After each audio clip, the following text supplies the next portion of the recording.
My very first recollections of existence included hints from the servants of this kind. You ought to be aware, miss, that you are under obligations to Mrs. Reed. She keeps you.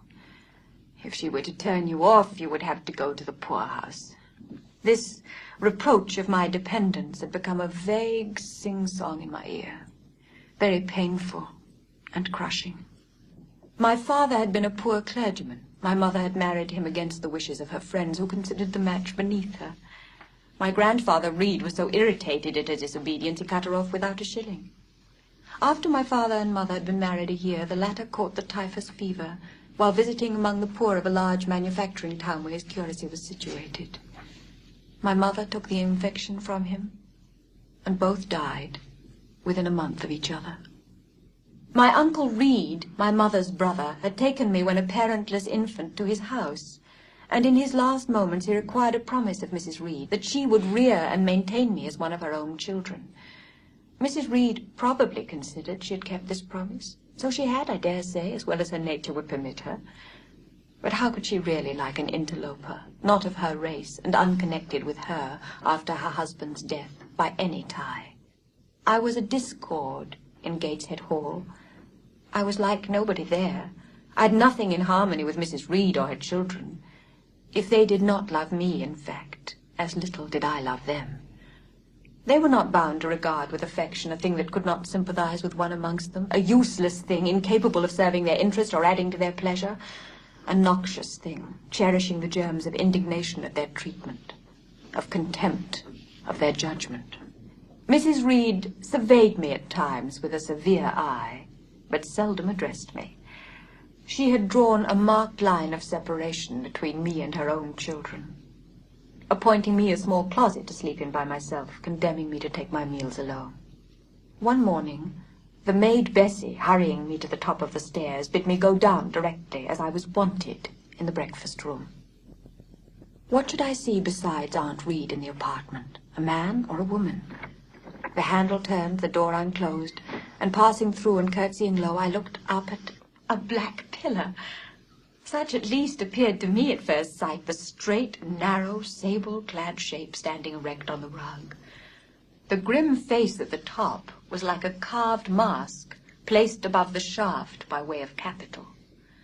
Mrs. Reed occupied her usual seat by the fireside. She made a signal to me to approach. I did so. He, for it was a man, turned his head slowly towards where I stood, and having examined me with the two inquisitive-looking grey eyes which twinkled under a pair of bushy eyebrows, said solemnly, "Your name, little girl?" "Jane Eyre, sir." "Well, Jane Eyre, and are you a good child?" Impossible to reply to this in the affirmative. My little world held a contrary opinion. I was silent. Mrs. Reed answered for me by an expressive shake of the head, adding soon, "Mr. Brocklehurst, I believe I intimated in the letter which I wrote to you 3 weeks ago that this little girl has not quite the character and disposition I could wish. Should you admit her into Lowood School, I should be glad if the superintendent and teachers were requested to keep a strict eye on her, and above all to guard against her worst fault, a tendency to deceit. I mention this in your hearing, Jane, that you may not attempt to impose on Mr. Brocklehurst." Well might I dread, well might I dislike Mrs. Reed, but it was her nature to wound me cruelly. Never was I happy in her presence. However carefully I obeyed, however strenuously I strove to please her, my efforts were still repulsed. Now, uttered before a stranger, the accusation cut me to the heart. I dimly perceived that she was already obliterating hope from the new phase of existence which she destined me to enter. I felt, though I could not have expressed the feeling, that she was sowing aversion and unkindness along my future path. I saw myself transformed under Mr. Brocklehurst's eye into an artful, noxious child. And what could I do to remedy the injury? Nothing, indeed, thought I, as I struggled to repress a sob and hastily wiped away some tears, the impotent evidences of my anguish. Deceit is, indeed, a sad fault in a child. It is akin to falsehood, and all liars will have their portion in a lake burning with fire and brimstone. She shall, however, be watched, Mrs. Reed. I will speak to Miss Temple and the teachers. Little girl, here is a book entitled The Child's Guide. Read it with prayer, especially that part containing an account of the awfully sudden death of Martha G., a naughty child addicted to falsehood and deceit. With these words, Mr. Brocklehurst put into my hand a thin pamphlet sewn in a cover, and having rung for his carriage, he departed. Mrs. Reed and I were left alone. Some minutes passed in silence. She was sewing. I was watching her. Speak I must. I had been trodden on severely and must turn. But how? What strength had I to dart retaliation at my antagonist?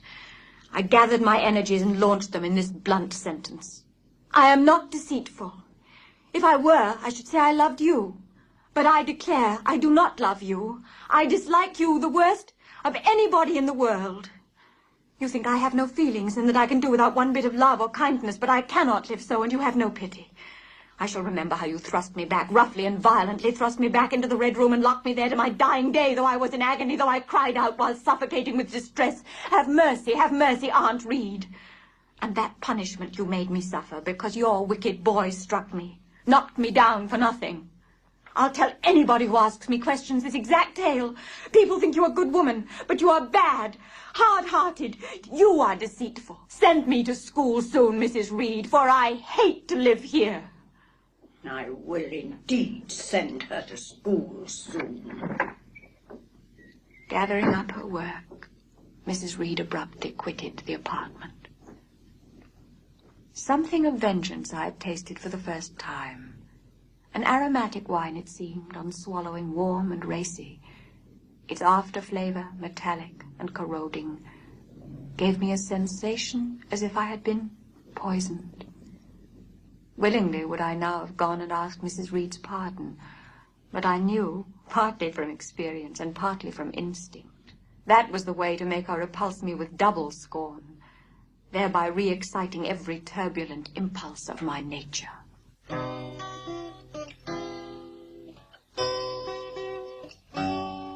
My first quarter at Lowood Institution for Educating Orphans seemed an age, and not the golden age either.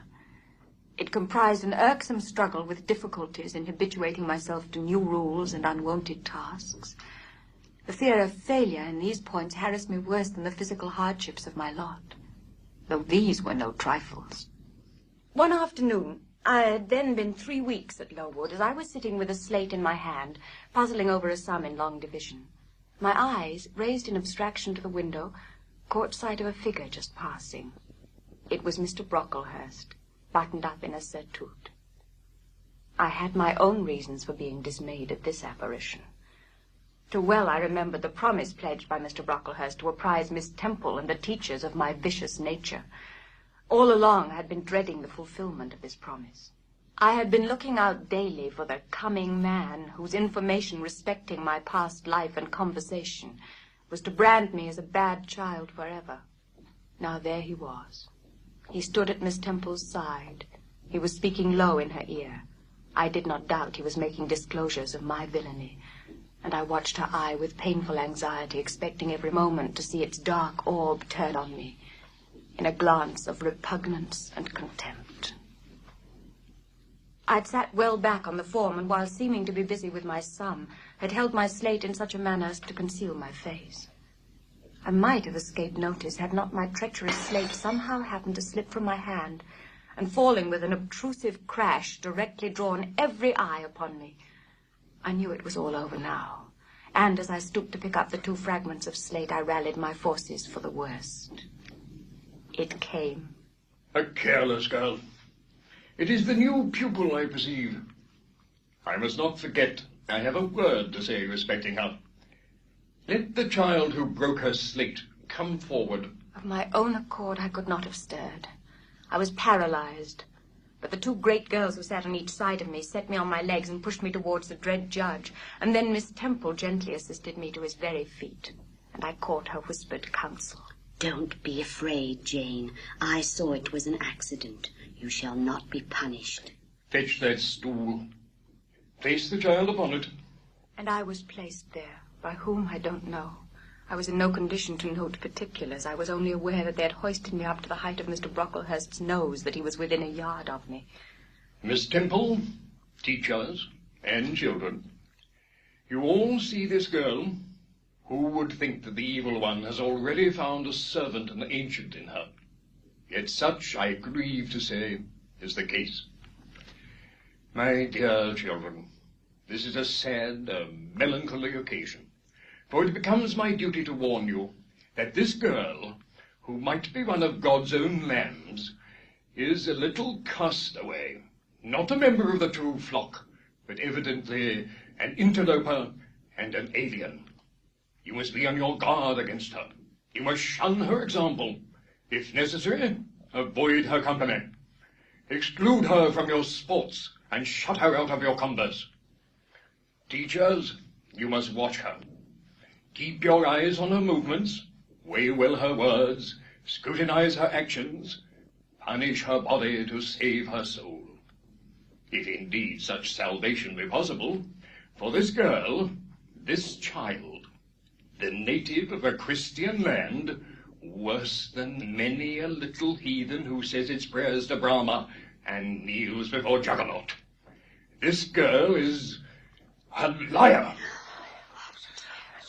This I learnt from her benefactress, from the pious and charitable lady who adopted her in her orphan state, reared her as her own daughter, and whose kindness, whose generosity, the unhappy girl repaid by an ingratitude so bad, so dreadful, that at last her excellent patroness was obliged to separate her from her own young ones, fearful lest her vicious example should contaminate their purity.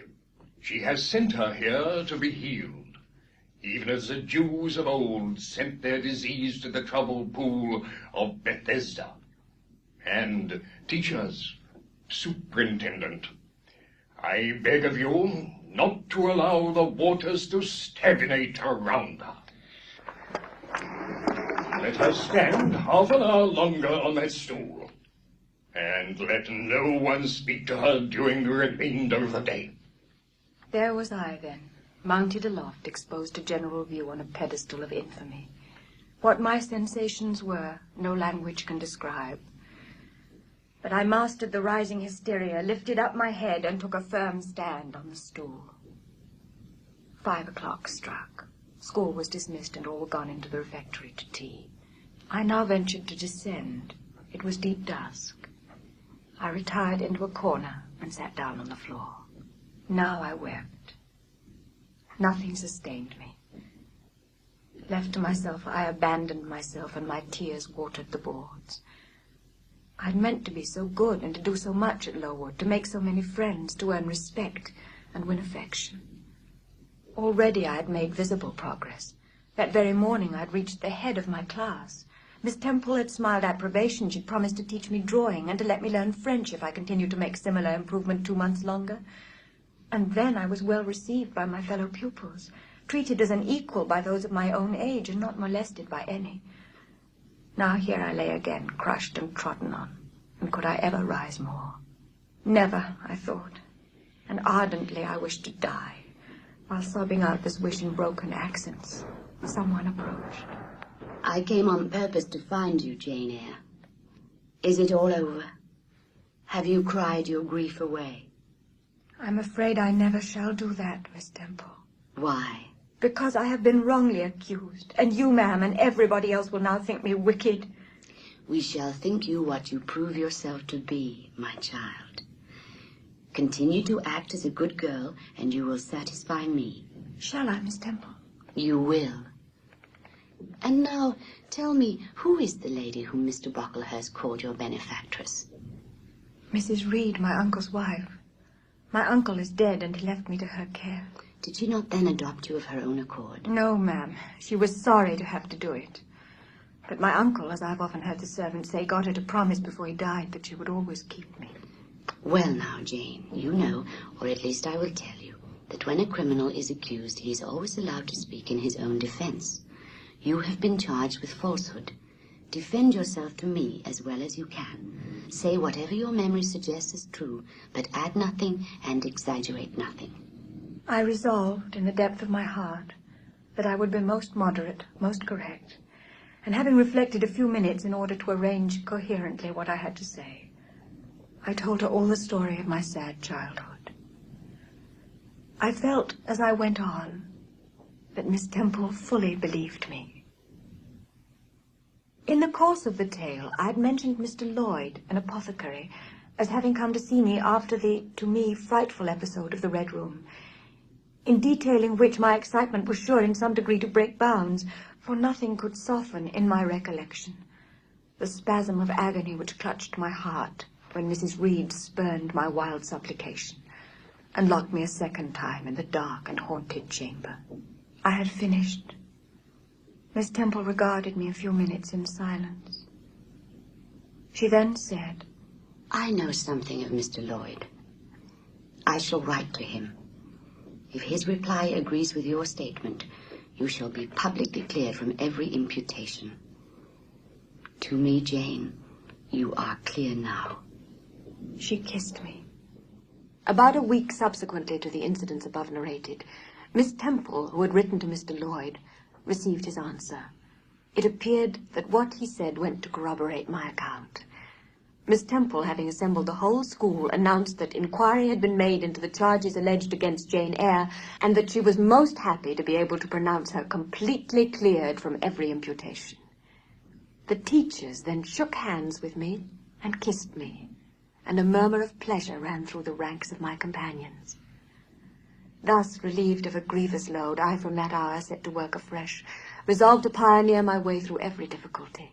I toiled hard, and my success was proportionate to my efforts. But this is not to be a regular autobiography. Therefore I now pass a space of 8 years almost in silence. A few lines only are necessary to keep up the links of connection. During these 8 years my life was uniform, but not unhappy because it was not inactive. I had the means of an excellent education placed within my reach. I availed myself fully of the advantages offered me. In time, I rose to be the first girl of the first class. Then I was invested with the office of teacher, which I discharged with zeal for 2 years. But at the end of that time, I altered.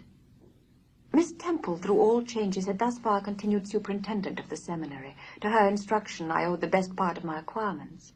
Her friendship and society had been my continued solace. She had stood me in the stead of a mother, governess, and latterly companion.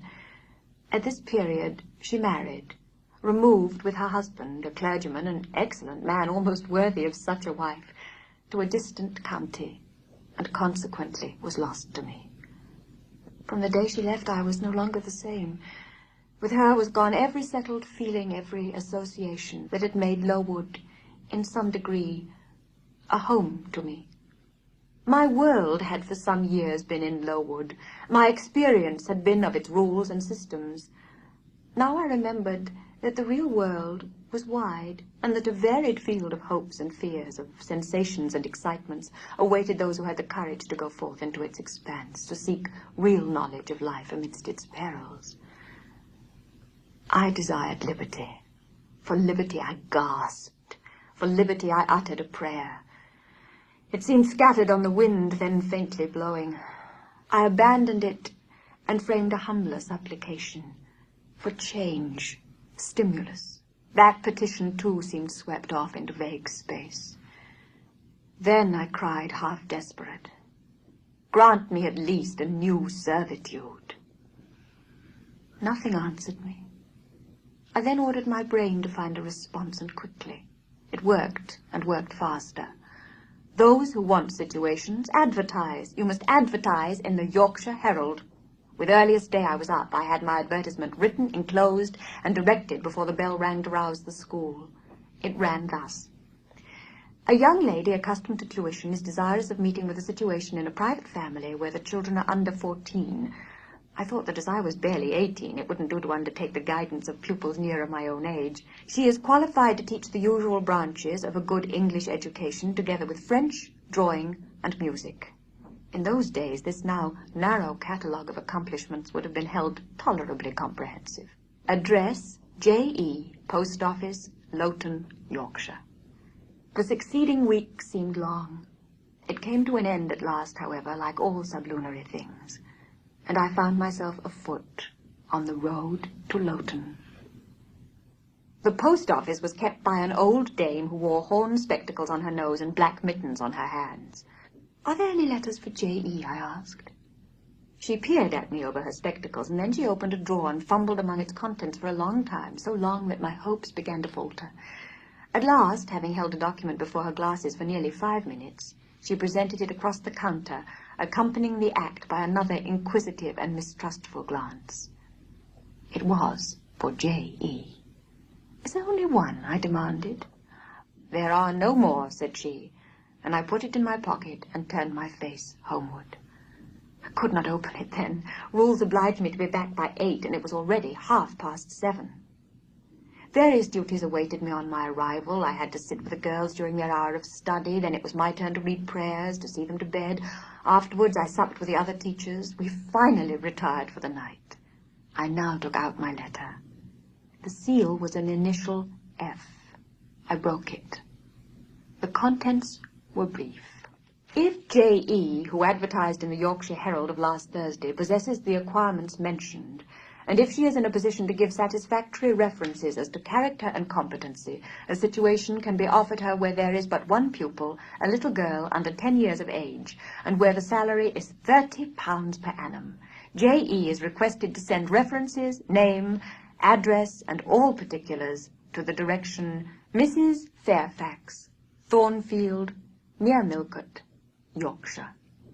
Next day, having sought and obtained an audience of the superintendent during the noontide recreation, I told her I had a prospect of getting a new situation where the salary would be double what I now received, for at Lowood I only got £15 per annum, and requested she would break the matter for me to the committee and ascertain whether they would permit me to mention them as references. At last, after what appeared to me most tedious delay, formal leave was given me to better my condition if I could, and an assurance added that, as I had always conducted myself well, both as teacher and pupil at Lowood, a testimonial of character and capacity signed by the inspectors of that institution should forthwith be furnished me. This testimonial I accordingly received in about a month, forwarded a copy of it to Mrs. Fairfax, and got that lady's reply, stating that she was satisfied, and fixing that day fortnight as the period for my assuming the post of governess in her house. I now busied myself in preparations. The fortnight passed rapidly. I had not a very large wardrobe, though it was adequate for my wants, and the last day sufficed to pack my trunk, the same I had brought with me 8 years ago from Gateshead.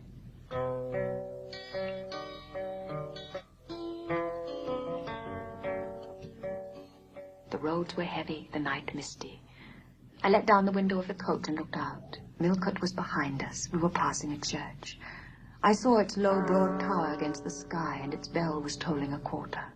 About 10 minutes after, the driver got down and opened a pair of gates. We passed through, and they clashed to behind us. We now slowly ascended a drive and came upon the long front of a house.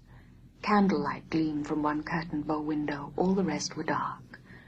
The car stopped at the front door. It was opened by a maidservant. I alighted and followed her across a square hall with high doors all round. She ushered me into a room whose double illumination of fire and candle at first dazzled me.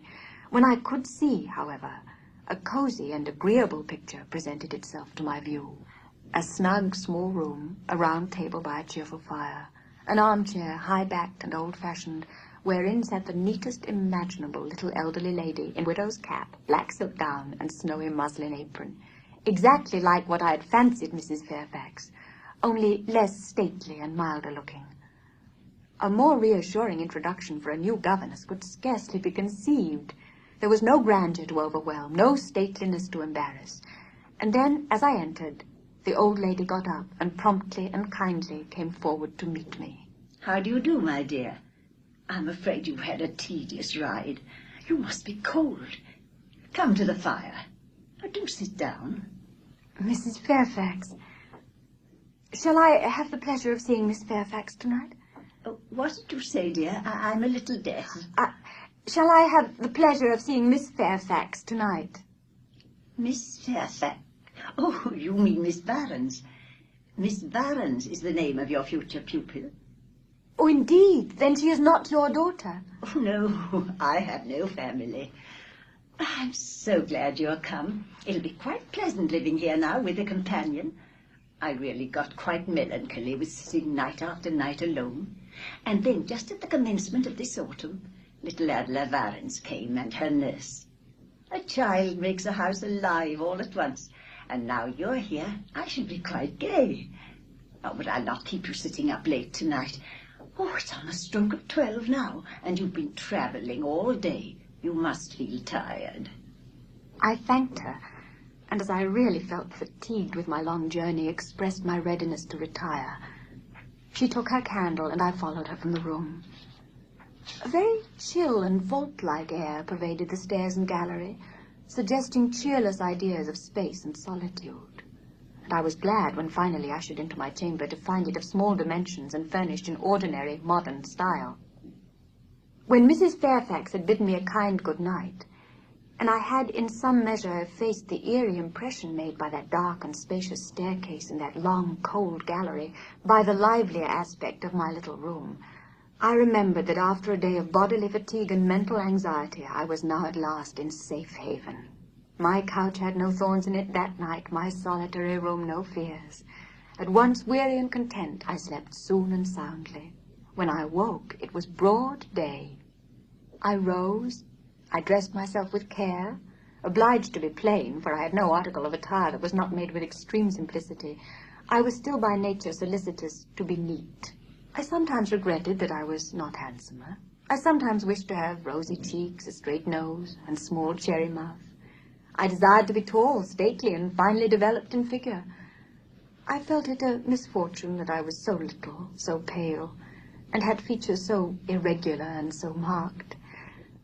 However, when I brushed my hair very smooth and put on my black frock, which, Quaker-like as it was, at least had the merit of fitting to a nicety, and adjusted my clean white tucker, I thought I should do respectably enough to appear before Mrs. Fairfax, and that my new pupil would not, at least, recoil from me with antipathy. Having opened my chamber windows, and seen that I left all things straight and neat on the toilet table, I ventured forth. What, out already? I see you're an early riser. How do you like Thornfield? I like it very much. Yes, it is a pretty place. But I fear it will be getting out of order unless Mr. Rochester should take it into his head to come and reside here permanently, or at least visit it rather oftener. Great houses and fine grounds require the presence of the proprietor. Mr. Rochester? Who is he? The owner of Thornfield. Did you not know he was called Rochester? I thought Thornfield belonged to you. To me? Oh, bless you, child, what an idea. To me? I'm only the housekeeper, the manager.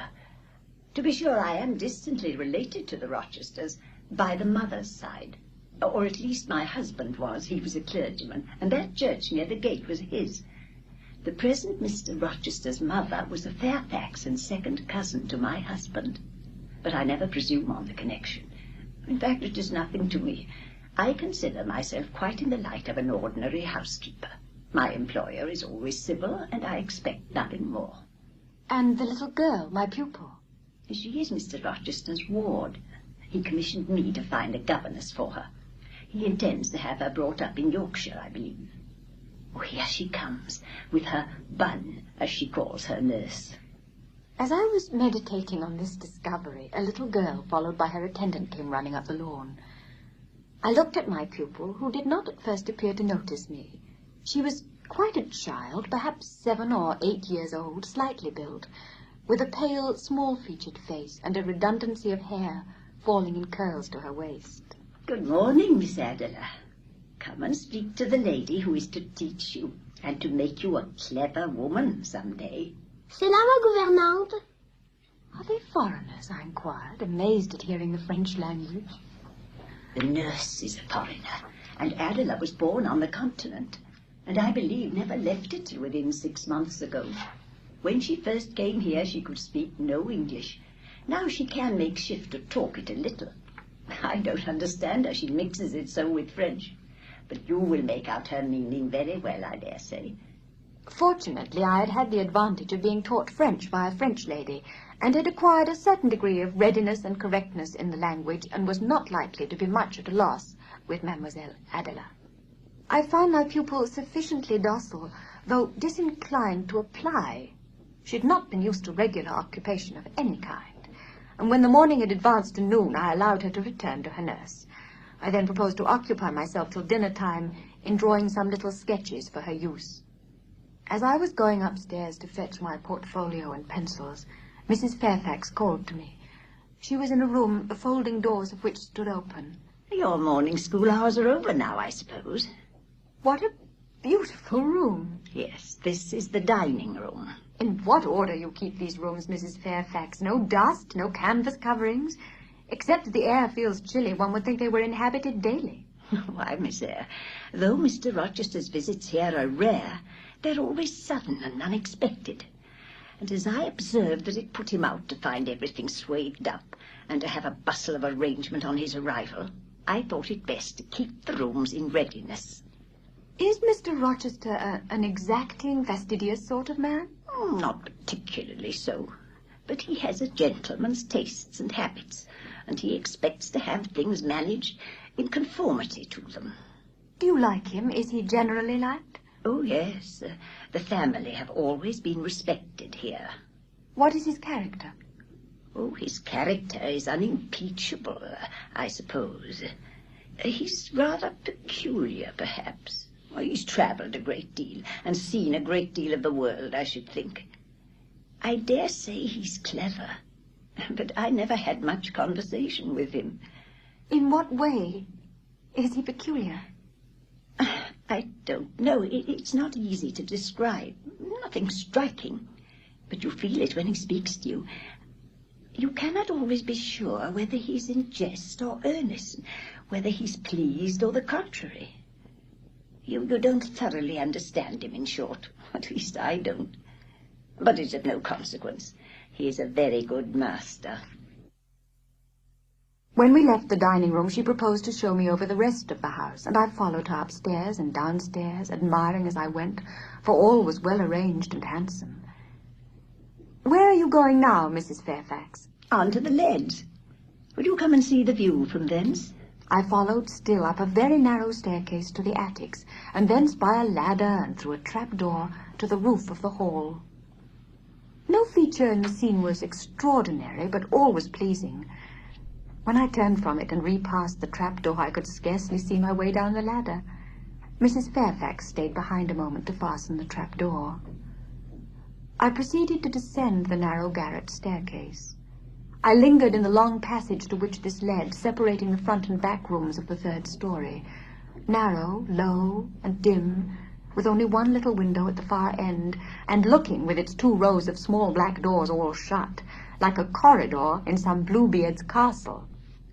While I paced softly on, the last sound I expected to hear in so still a region, a laugh, struck my ear. It was a curious laugh.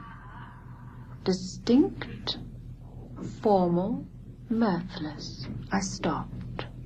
The sound ceased. Only for an instant it began again, louder. For at first, though distinct, it was very low.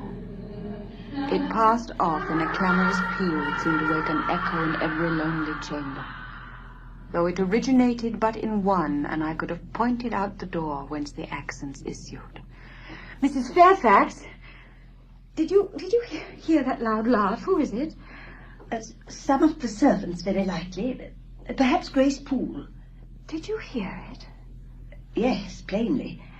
I often hear her. She sews in one of those rooms. Sometimes Leah is with her. They're frequently noisy together. Grace? I really did not expect any Grace to answer, for the laugh was as tragic, as preternatural a laugh as any I ever heard. And but that it was high noon, and that no circumstance of ghostliness accompanied the curious cachinnation, but that neither scene nor season favored fear, I should have been superstitiously afraid. However, the event showed me I was a fool for entertaining a sense even of surprise. The door nearest me opened, and a servant came out, a woman of between 30 and 40, a set, square-made figure, red-haired, and with a hard, plain face. Any apparition less romantic or less ghostly could scarcely be conceived. Too much noise, Grace. Remember directions. Grace curtsied silently and went in. She's a person we have to sew and assist Leah in her housemaid's work. Not altogether unobjectionable in some points, but she does well enough. By the by, how have you got on with your new pupil this morning? The conversation, thus turned on Adele, continued till we reached the light and cheerful region below. I felt a conscientious solicitude for Adele's welfare and progress, and a quiet liking to her little self, just as I cherished towards Mrs. Fairfax a thankfulness for her kindness, and a pleasure in her society proportionate to the tranquil regard she had for me, and the moderation of her mind and character. Anybody may blame me who likes when I add that now and then, when I took a walk by myself in the grounds, or when I went down to the gates and looked through them along the road, that then I longed for a power of vision which might overpass that limit, which might reach the busy world, towns, regions full of life I had heard of but never seen. Who blames me? Many, no doubt, and I shall be called discontented. I could not help it. The restlessness was in my nature. It agitated me to pain sometimes. It is in vain to say human beings ought to be satisfied with tranquility. They must have action, and they will make it if they cannot find it. Millions are condemned to a stiller doom than mine, and millions are in silent revolt against their lot.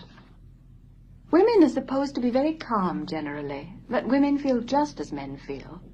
They need exercise for their faculties and a field for their efforts as much as their brothers do, and it's narrow-minded in their more privileged fellow creatures to say that they ought to confine themselves to making puddings and knitting stockings, or to playing on the piano and embroidering bags. It is thoughtless to condemn them or laugh at them if they seek to do more or learn more than custom has pronounced necessary for their sex.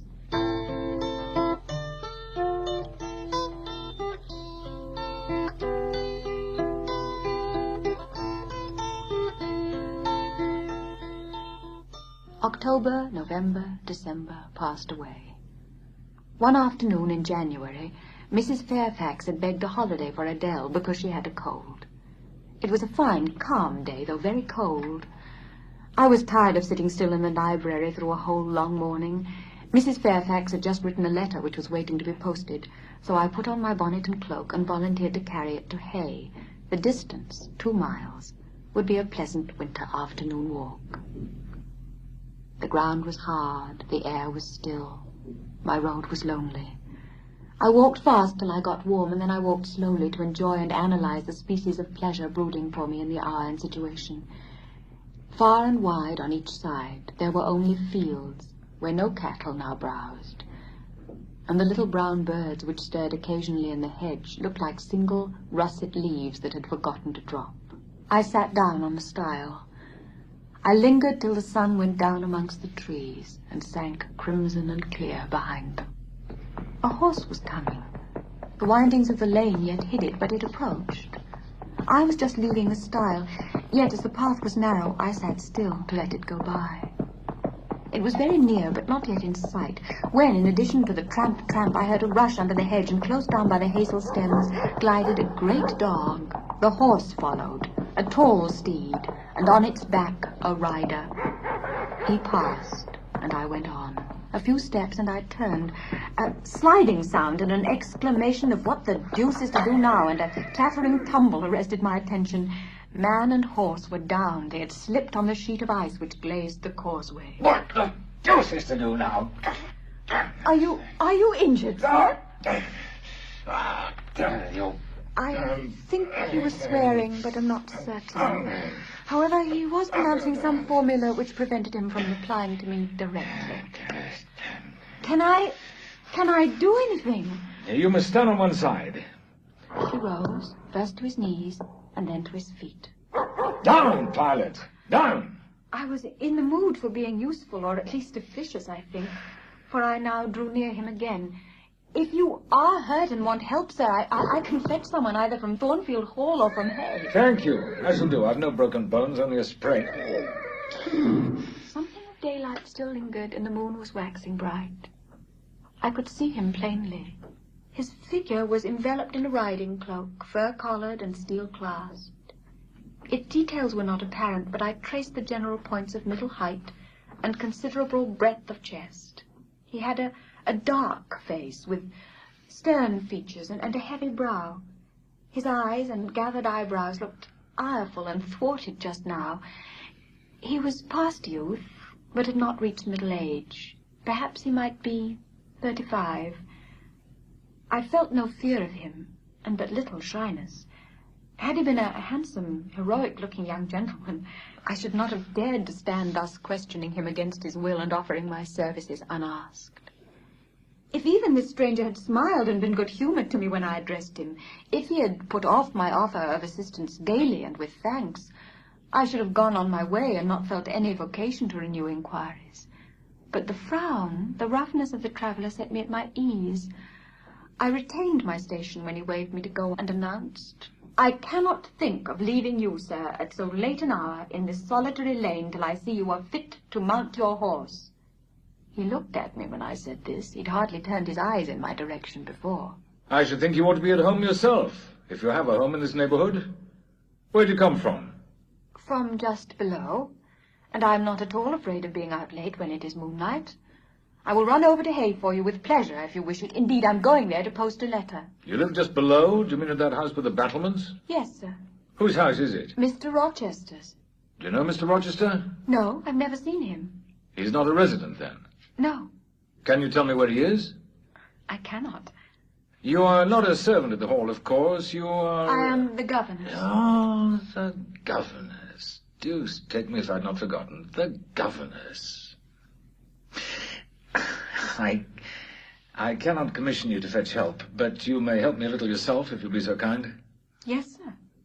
He laid a heavy hand on my shoulder and, leaning on me with some stress, limped to his horse. Having once caught the bridle, he mastered it directly and sprang to his saddle, grimacing grimly as he made the effort, for it wrenched his sprain. Thank you. Now make haste with the letter to Hay, and return as fast as you can. A touch of spurred heel made his horse first start and rear and then bound away. The dog rushed in his traces. All three vanished. I took up my muff and walked on. The incident had occurred and was gone for me. It was an incident of no moment, no romance, no interest, in a sense. Yet it marked with change one single hour of a monotonous life. My help had been needed and claimed. I had given it. I was pleased to have done something. Trivial, transitory though the deed was, it was yet an active thing, and I was weary of an existence all passive. I did not like re-entering Thornfield. To pass its threshold was to return to stagnation. I lingered at the gates. I lingered on the lawn. I paced backwards and forwards on the pavement. Little things recall us to earth. The clock struck in the hall. That sufficed. I turned from moon and stars, opened a side door, and went in. I hastened to Mrs. Fairfax's room. There was a fire there, but no candle and no Mrs. Fairfax. Instead, all alone, sitting upright on the rug and gazing with gravity at the blaze, I beheld a great black and white long-haired dog, just like that of the lane. It was so like it that I went forward and said, "Pilot," and the thing got up and came to me and snuffed me. I caressed him, and he wagged his great tail, but he looked an eerie creature to be alone with, and I could not tell whence he had come. I rang the bell. Leah entered. "What dog is this?" He came with Master. "With whom?" With Master, Mr. Rochester. He's just arrived. "Indeed? And is Mrs. Fairfax with him?"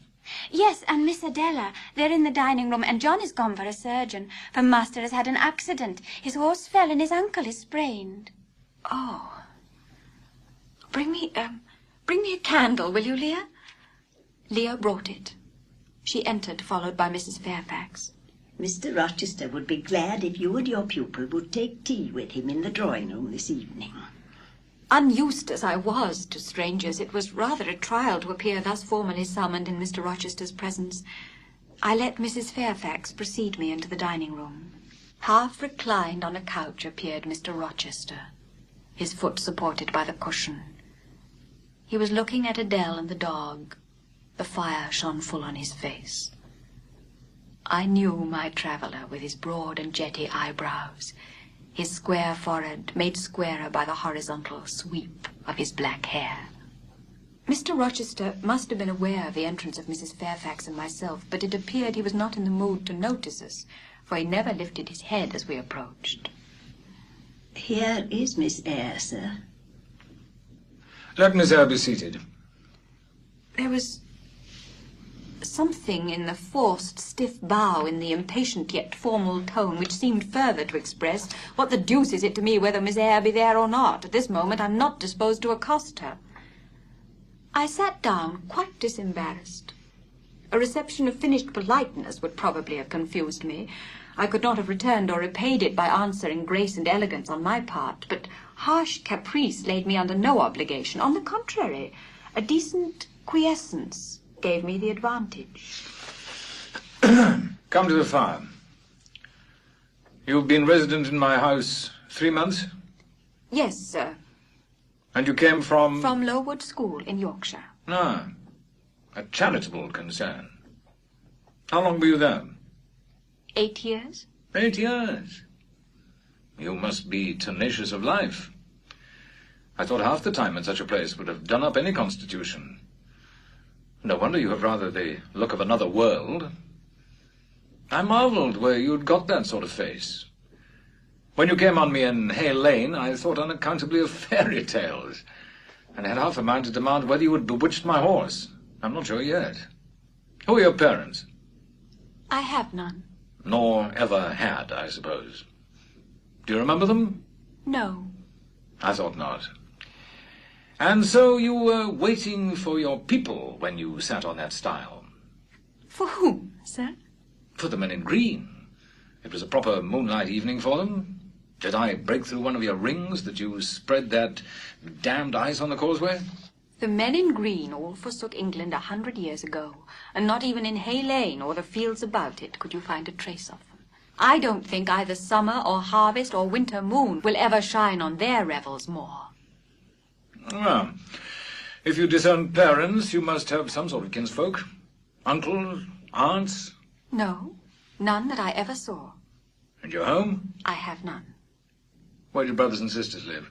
I have no brothers or sisters. And now, what did you learn at Lowood? Can you play? A little. Of course, that's the established answer. Adele showed me some sketches this morning, which she said were yours. I don't know whether they were entirely of your doing. Probably a master aided you? No, indeed. Ah, that pricks pride. Well, fetch me your portfolio, if you can vouch for its contents being original. But don't pass your word unless you're certain. I can recognize patchwork. Then I will say nothing, and you shall judge for yourself, sir. I brought the portfolio from the library. He deliberately scrutinized each sketch and painting. 3 he laid aside. The others, when he had examined them, he swept from him. Take them off to the other table, Mrs. Fairfax, and look at them with Adele. You, resume receipt, and answer my questions. I perceive these pictures were done by one hand. Was that hand yours? Yes. Where did you get your copies? Out of my head? That head I see now on your shoulders? Yes, sir. Has it other furniture of the same kind within? I should think it may have. I should hope better. And you felt self-satisfied with the result of your ardent labours? Far from it. I was tormented by the contrast between my ideas and my handiwork. In each case, I had imagined something which I was quite powerless to realize. Not quite. You have secured the shadow of your thought, but no more, probably. You had not enough of the artist's skill and science to give it full being. Yet the drawings are, for a schoolgirl, peculiar. As to the thoughts, they are elfish. And who taught you to paint wind? There is a high gale in that sky, and on this hilltop. Now, put the drawings away. It's 9 o'clock. What are you about, Miss Eyre, to let Adele sit up so long? Take her to bed. Adele went to kiss him before quitting the room. He made a movement of the hand towards the door, in token that he was tired of our company and wished to dismiss us. Mrs. Fairfax folded up her knitting. I took my portfolio. We curtsied to him, received a frigid bow in return, and so withdrew. For several subsequent days, I saw little of Mr. Rochester. In the mornings he seemed much engaged with business, and in the afternoon gentlemen from Millcote or the neighbourhood called, and sometimes stayed to dine with him. When his sprain was well enough to admit of horse exercise, he rode out a good deal, probably to return these visits, as he generally did not come back till late at night. One day he had had company to dinner, and had sent for my portfolio, in order, doubtless, to exhibit its contents. The gentleman went away early to attend a public meeting at Millcote, as Mrs. Fairfax informed me. But the night being wet and inclement, Mr. Rochester did not accompany them. Soon after they were gone, he rang the bell. A message came that I and Adele were to go downstairs.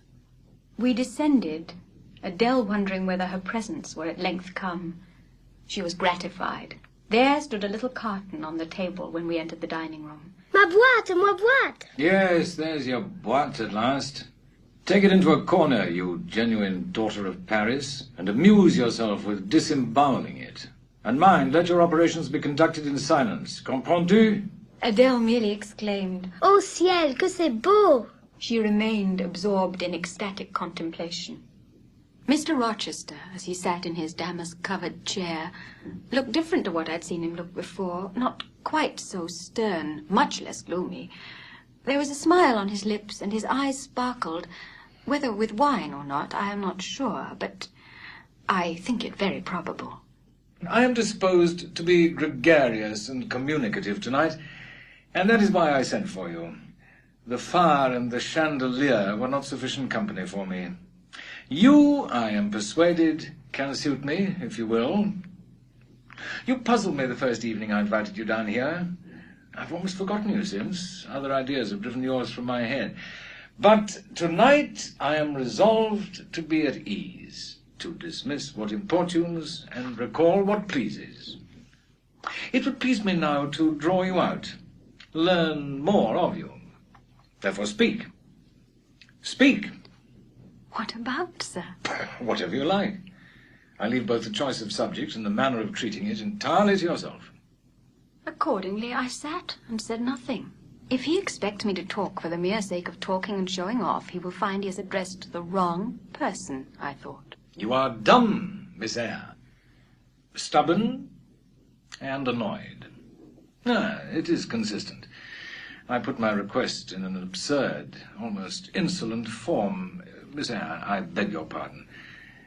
The fact is, once for all, I don't wish to treat you like an inferior. That is, I claim only such superiority as must result from 20 years' difference in age and a century's advance in experience.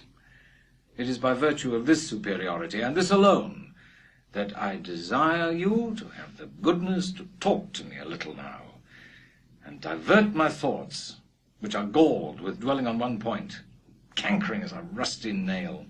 I am willing to amuse you if I can, sir, quite willing. But I cannot introduce a topic, because how do I know what will interest you? Ask me questions, and I will do my best to answer them. Then, in the first place, do you agree with me that I have a right to be a little masterful, abrupt, perhaps exacting sometimes, on the grounds I stated, namely, that I am old enough to be your father, and that I have battled through a varied experience with many men of many nations, and roamed over half the globe, while you have lived quietly with one set of people in one house? Do as you please, sir. That is no answer. Or rather, it is a very irritating, because a very evasive one. Reply clearly. I don't think, sir, you have a right to command me, merely because you are older than I, or because you have seen more of the world than I have. Your claim to superiority depends on the use you have made of your time and experience. Yeah, promptly spoken. But I won't allow that, seeing that it would never suit my case, as I have made an indifferent, not to say a bad, use of both advantages. Leaving superiority out of the question, then, you must still agree to receive my orders now and then without being piqued or hurt by the tone of command. Will you? The smile is very well, but speak too. I was thinking, sir, that very few masters would trouble themselves to inquire whether or not their paid subordinates were piqued and hurt by their orders. Paid subordinates? What, you're my paid subordinate, are you? Oh, yes, I had forgotten the salary. Well, then, on that mercenary ground, will you agree to let me hector a little? No, sir, not on that ground, but on the ground that you did forget it, and that you care whether or not a dependent is comfortable in his dependency. I agree heartily. And will you consent to dispense with a great many conventional forms and phrases, without thinking that the omission arises from insolence? I am sure, sir, I should never mistake informality for insolence. One I rather like. The other nothing free-born would submit to even for a salary. Humbug! Most things free-born will submit to anything for a salary. Therefore keep to yourself, and don't venture on generalities of which you're intensely ignorant. However, I mentally shake hands with you for your answer, despite its inaccuracy. Not 3 in 3,000 raw schoolgirl governesses would have answered me as you've just done. But I don't mean to flatter you. If you are cast in a different mould to the majority, it is no merit of yours. Nature did it. And then, after all, I go too fast in my conclusions. For what I yet know, you may be no better than the rest. You may have intolerable defects to counterbalance your few good points. And so may you, I thought. My eye met his as the idea crossed my mind. He seemed to read the glance, answering as if its import had been spoken as well as imagined. Yes, you're right. I have plenty of faults of my own. I know it. And I don't wish to palliate them, I assure you. God wot I need not be too severe about others. I have a past existence, a series of deeds, a colour of life to contemplate within my own breast, which might well call my sneers and censures from my neighbours to myself. But I might have been very different. I might have been as good as you, wiser, almost as stainless. I envy you your peace of mind, your clean conscience, your unpolluted memory. Little girl, a memory without blot or contamination must be an exquisite treasure, an inexhaustible source of pure refreshment, is it not? How was your memory when you were 18, sir? All right, then. Nature meant me to become, on the whole, a good man, Miss Eyre, one of the better kind. And you see, I am not so. I am not a villain, you're not to suppose that. I am a trite, commonplace sinner, hackneyed in all the poor, petty dissipations with which the rich and worthless try to put on life. It seems to me that if you tried hard, you would in time find it possible to become what you yourself approve. Rightly said, Miss Eyre. I am laying down good intentions, which I believe durable as flint. Certainly my associates and pursuits shall be other than they have been. And better. And better. So much better as pure ore is than foul dross. You seem to doubt me. I don't doubt myself. I know what my aim is and what my motives are. And at this moment I pass a law, unalterable as that of the Medes and Persians, that both are right. Unheard of combinations of circumstances demand unheard of rules. I rose, deeming it useless to continue a discourse which was all darkness to me. Where are you going? To put Adele to bed. It is past her bedtime. You're afraid of me, because I talk like a sphinx. Your language is enigmatical, sir, but though I am bewildered, I am certainly not afraid. You are afraid. Your self-love dreads a blunder. In that sense, I do feel apprehensive. I have no wish to talk nonsense. If you did, it would be in such a grave, quiet manner, I should mistake it for sense. Do you never laugh, Miss Eyre? Don't trouble yourself to answer. I see you laugh rarely, but you can laugh very merrily. Believe me, you are not naturally austere any more than I am naturally vicious. The Lowood constraint still clings to you somewhat, controlling your features, muffling your voice, and restricting your limbs.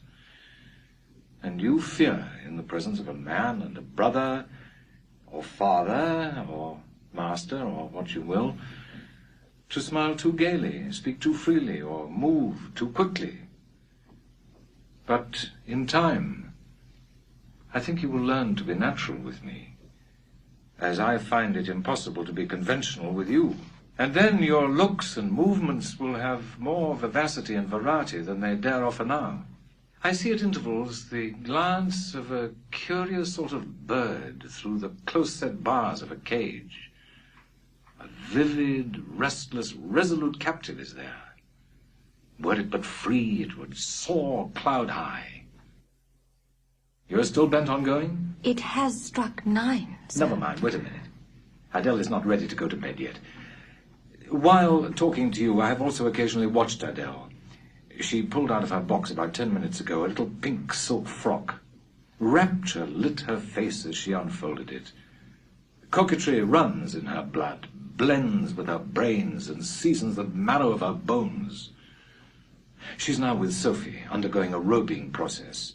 In a few minutes, she will re-enter. And I know what I shall see. A miniature of Céline Varens, as she used to appear on the boards at the rising of... But never mind that. I have been green too, Miss Eyre. Aye, grass green. Not a more vernal tint freshens you now than once freshened me. My spring is gone, however, but it has left me that French floweret on my hands, which in some moods I would fain be rid of. I'll explain. He then said that she was the daughter of a French opera dancer, Céline Varens, towards whom he had once cherished what he called a grande passion. This passion Céline had professed to return with even superior ardor. He thought himself her idol, ugly as he was. He believed, as he said, that she preferred his taille d'athlète to the elegance of the Apollo Belvedere.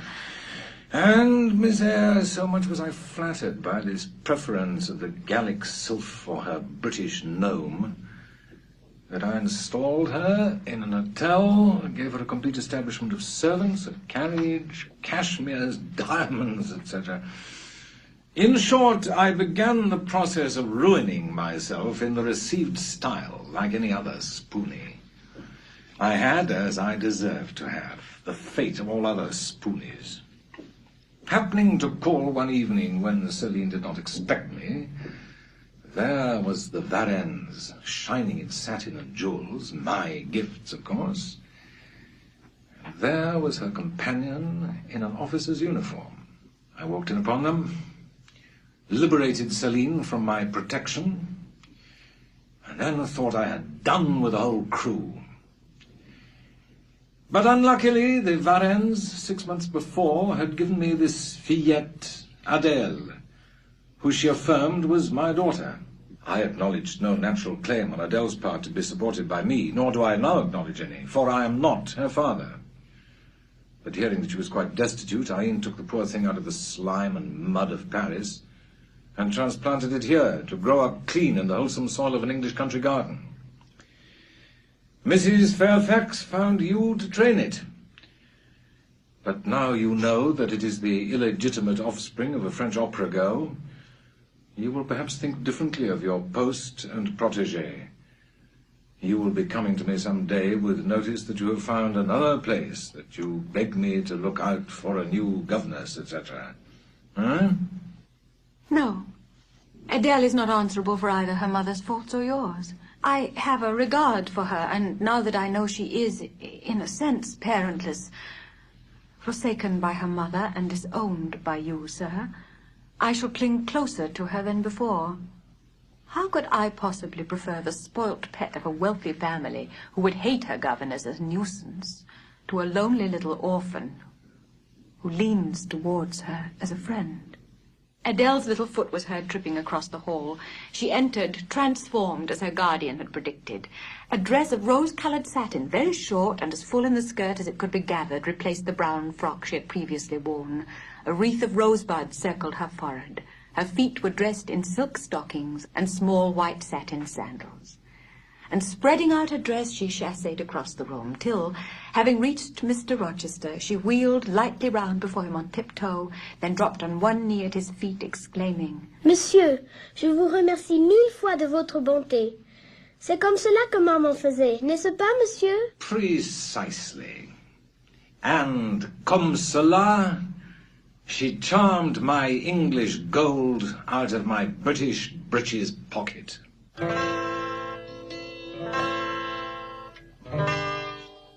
It was not till after I had withdrawn to my own chamber for the night that I turned to the consideration of my master's manner to myself.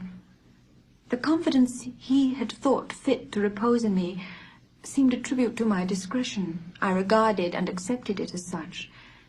The ease of his manner freed me from painful restraint. The friendly frankness with which he treated me drew me to him. And was Mr. Rochester now ugly in my eyes? No, reader. Gratitude and many associations, all pleasurable and genial, made his face the object I best liked to see. His presence in a room was more cheering than the brightest fire. I thought there were excellent materials in him, though for the present they hung together somewhat spoiled and tangled. I cannot deny that I grieved for his grief, whatever that was, and would have given much to assuage it. I hardly know whether I had slept or not after this musing. At any rate, I started wide awake on hearing a vague murmur, peculiar and lugubrious, which sounded, I thought, just above me. I rose and sat up in bed, listening. The sound was hushed. I tried again to sleep, but my heart beat anxiously. My inward tranquillity was broken. The clock far down in the hall struck 2. Just then it seemed my chamber door was touched, as if fingers had swept the panels in groping away along the dark gallery outside. I said, "Who is there?" Nothing answered. I was chilled with fear. Silence composes the nerves, and as an unbroken hush now reigned again through the whole house, I began to feel the return of slumber. But it was not fated that I should sleep that night. A dream had scarcely approached my ear when it fled affrighted, scared by a marrow-freezing incident enough. This was a demoniac laugh, low, suppressed, and deep, uttered, as it seemed, at the very keyhole of my chamber door. My first impulse was to rise and fasten the bolt, my next again to cry out, "Who is there?" Something gurgled and moaned. Ere long, steps retreated up the gallery towards the 3rd-story staircase. A door had lately been made to shut in that staircase. I heard it open and close, and all was still. Impossible now to remain longer by myself. I must go to Mrs. Fairfax. I hurried on my frock and a shawl. I withdrew the bolt and opened the door with a trembling hand. There was a candle burning just outside, left on the matting in the gallery.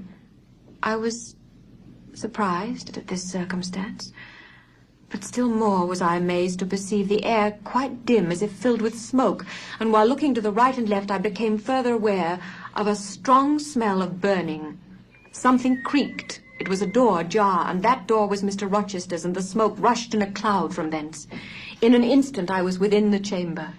Tongues of flame darted round the bed. The curtains were on fire. In the midst of blaze and vapour, Mr. Rochester lay stretched motionless in deep sleep. "Wake, wake!" I cried. I shook him, but he only murmured and turned. The smoke had stupefied him. Not a moment could be lost. The very sheets were kindling. I rushed to his basin and ewer. Both were filled with water. I heaved them up, deluged the bed and its occupant, flew back to my own room, brought my own water jug, baptized the couch afresh, and by God's aid succeeded in extinguishing the flames which were devouring it.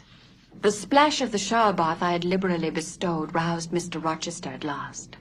Though it was now dark, I knew he was awake, because I heard him fulminating strange anathemas at finding himself lying in a pool of water. Is there a flood? No, sir, but there has been a fire. Get up, do. You are drenched now. I will fetch you a candle.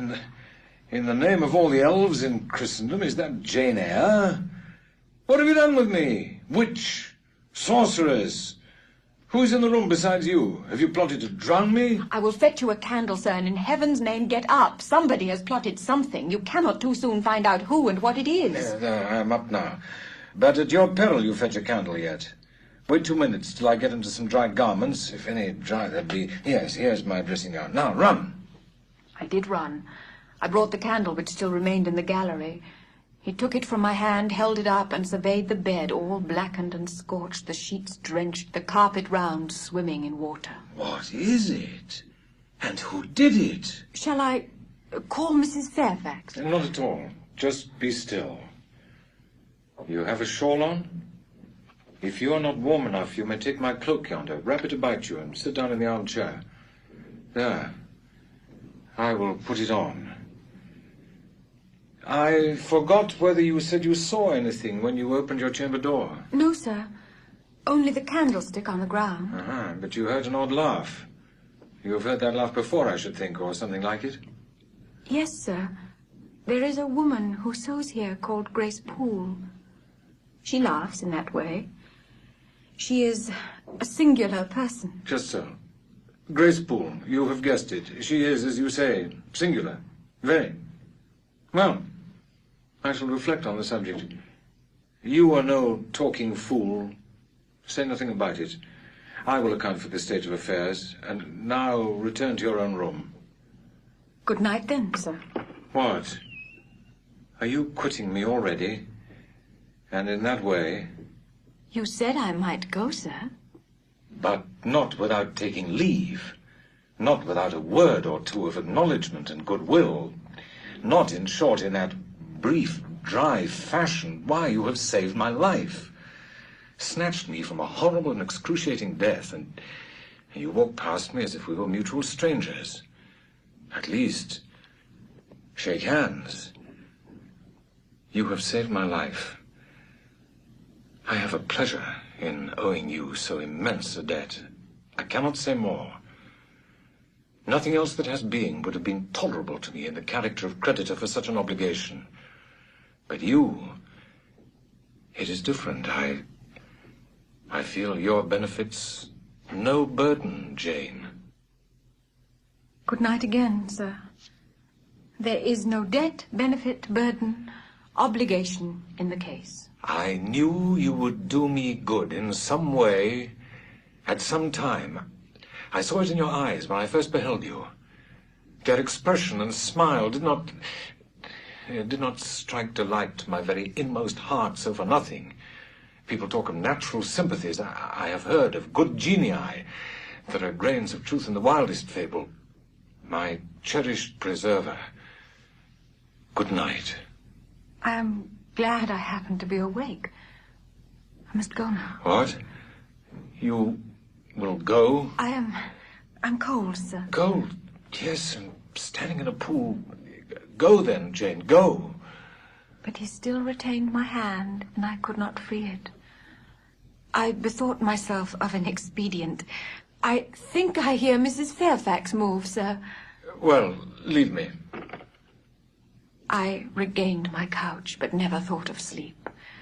Till morning dawned, I was tossed on a buoyant but unquiet sea where billows of trouble rolled under surges of joy. I thought sometimes I saw beyond its wild waters a shore, sweet as the hills of Beulah, and now and then a freshening gale wakened by hope bore my spirit triumphantly towards the bourne.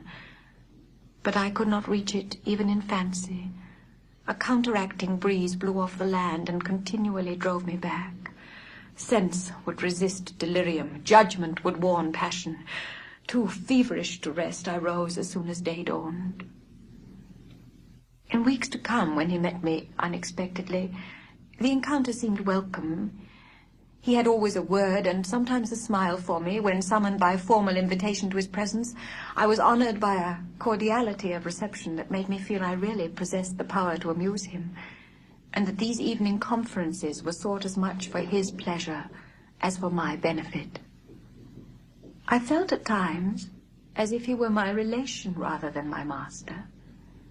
Yet he was imperious sometimes still, but I did not mind that. I saw it was his way. So happy, so gratified did I become with this new interest added to life, that I ceased to pine after kindred. My thin crescent destiny seemed to enlarge. The blanks of existence were filled up. My bodily health improved. I gathered flesh and strength. I was growing very lenient to my master. I was forgetting all his faults for which I had once kept a sharp lookout. The sarcasm that had repelled, the harshness that had startled me once, were only like keen condiments in a choice dish. Their presence was pungent, but their absence would be felt as comparatively insipid. It had been a mild, serene spring day, one of those days which, towards the end of March or the beginning of April, rise shining over the earth as heralds of summer. It was drawing to an end now, but the evening was even warm, and I sat at work in the schoolroom with the window open. Mrs. Fairfax entered in a rustling state. Oh, it gets late. I'm glad I ordered dinner an hour after the time Mr. Rochester mentioned. It's past 6 now. She went to the window. Here he is. Adela flew to the window. I followed, taking care to stand on one side, so that, screened by the curtain, I could see without being seen. There was Mr. Rochester on his black horse Mesrour, Pilot bounding before him. At his side rode a lady. Her purple riding habit almost swept the ground, her veil streamed long on the breeze. Mingling with its transparent folds, and gleaming through them, shone rich raven ringlets. Miss Ingram. Away, Mrs. Fairfax hurried to her post below. Reader, I had learnt to love Mr. Rochester. I could not unlove him now merely because I saw all his attentions appropriated by a great lady who scorned to touch me with the hem of her robes as she passed. I could not unlove him because I felt sure he would soon marry this very lady, because I read daily in her a proud security in his intentions respecting her, because I witnessed hourly in him a style of courtship which, if careless and choosing rather to be sought than to seek, was yet in its very carelessness captivating, and in its very pride irresistible. There was nothing to cool or banish love in these circumstances, though much to create despair, much too, you will think, reader, to engender jealousy, if a woman in my position could presume to be jealous of a woman in Miss Ingram's. But I was not jealous, or very rarely. The nature of the pain I suffered could not be explained by that word. Miss Ingram was a mark beneath jealousy. She was too inferior to excite this feeling. Pardon the seeming paradox, I mean what I say. She was very showy, but she was not genuine. She had a fine person, many brilliant attainments, but her mind was poor, her heart barren by nature.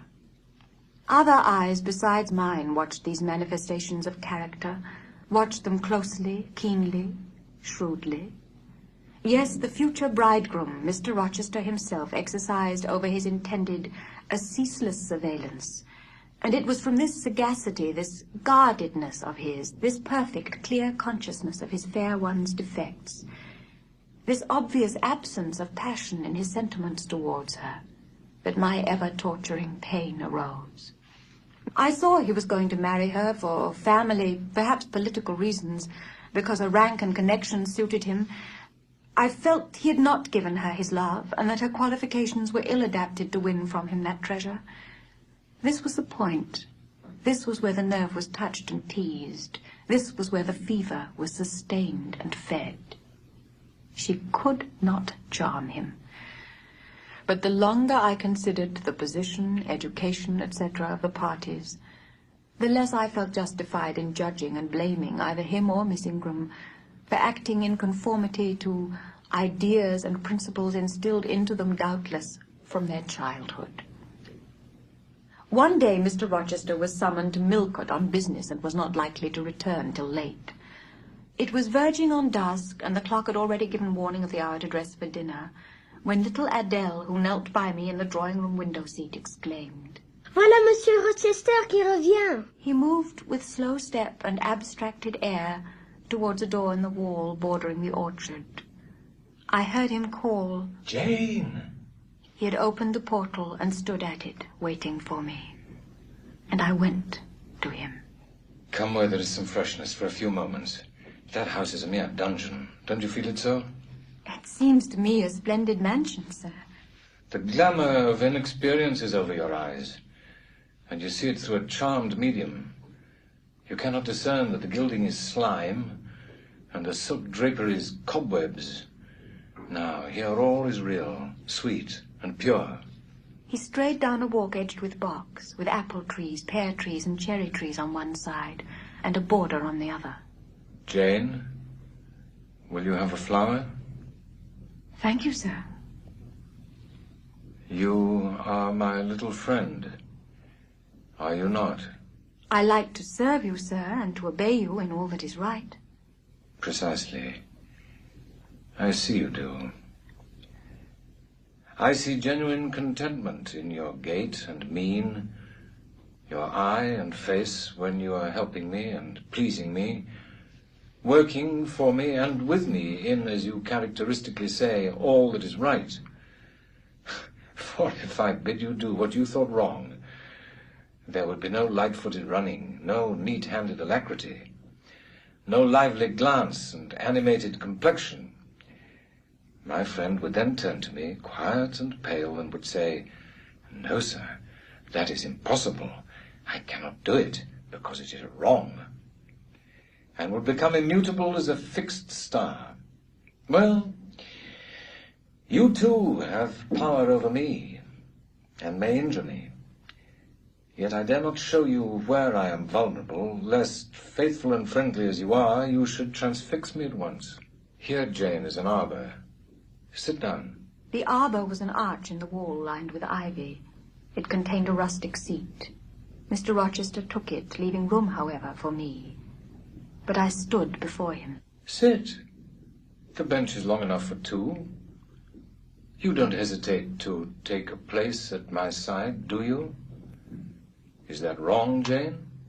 I answered him by assuming it. To refuse would, I felt, have been unwise. Now, my little friend, I'll put a case to you, which you must endeavor to suppose your own.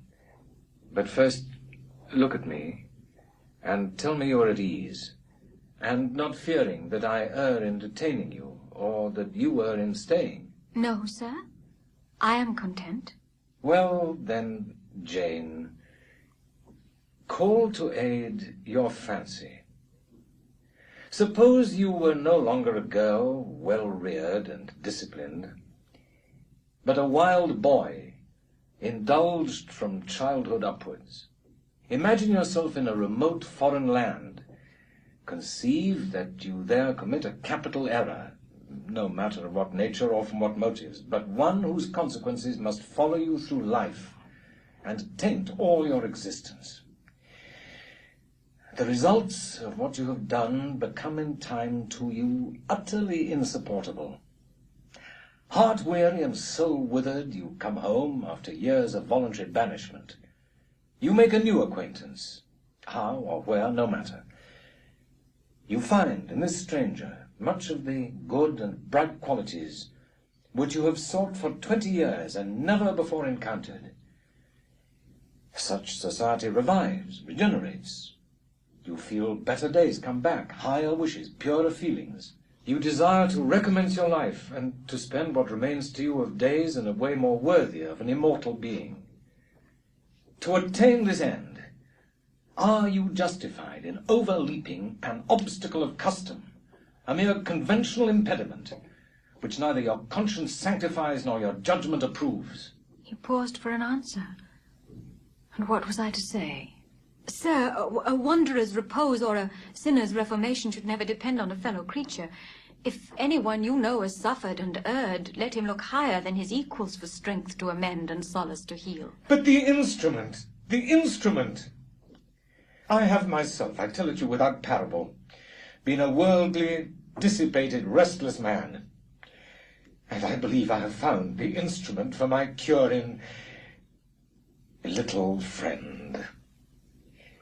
You have noticed my tender penchant for Miss Ingram.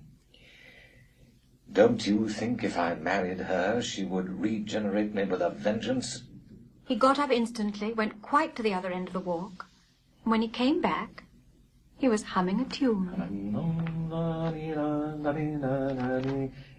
Jane! Jane, you're quite pale. To you I can talk of my lovely one, for now you have seen her and know her. Yes, sir. She's a rare one, is she not, Jane? Yes, sir. A strapper, a real strapper, Jane. Big, brown and buxom, with hair just such as the ladies of Carthage must have had.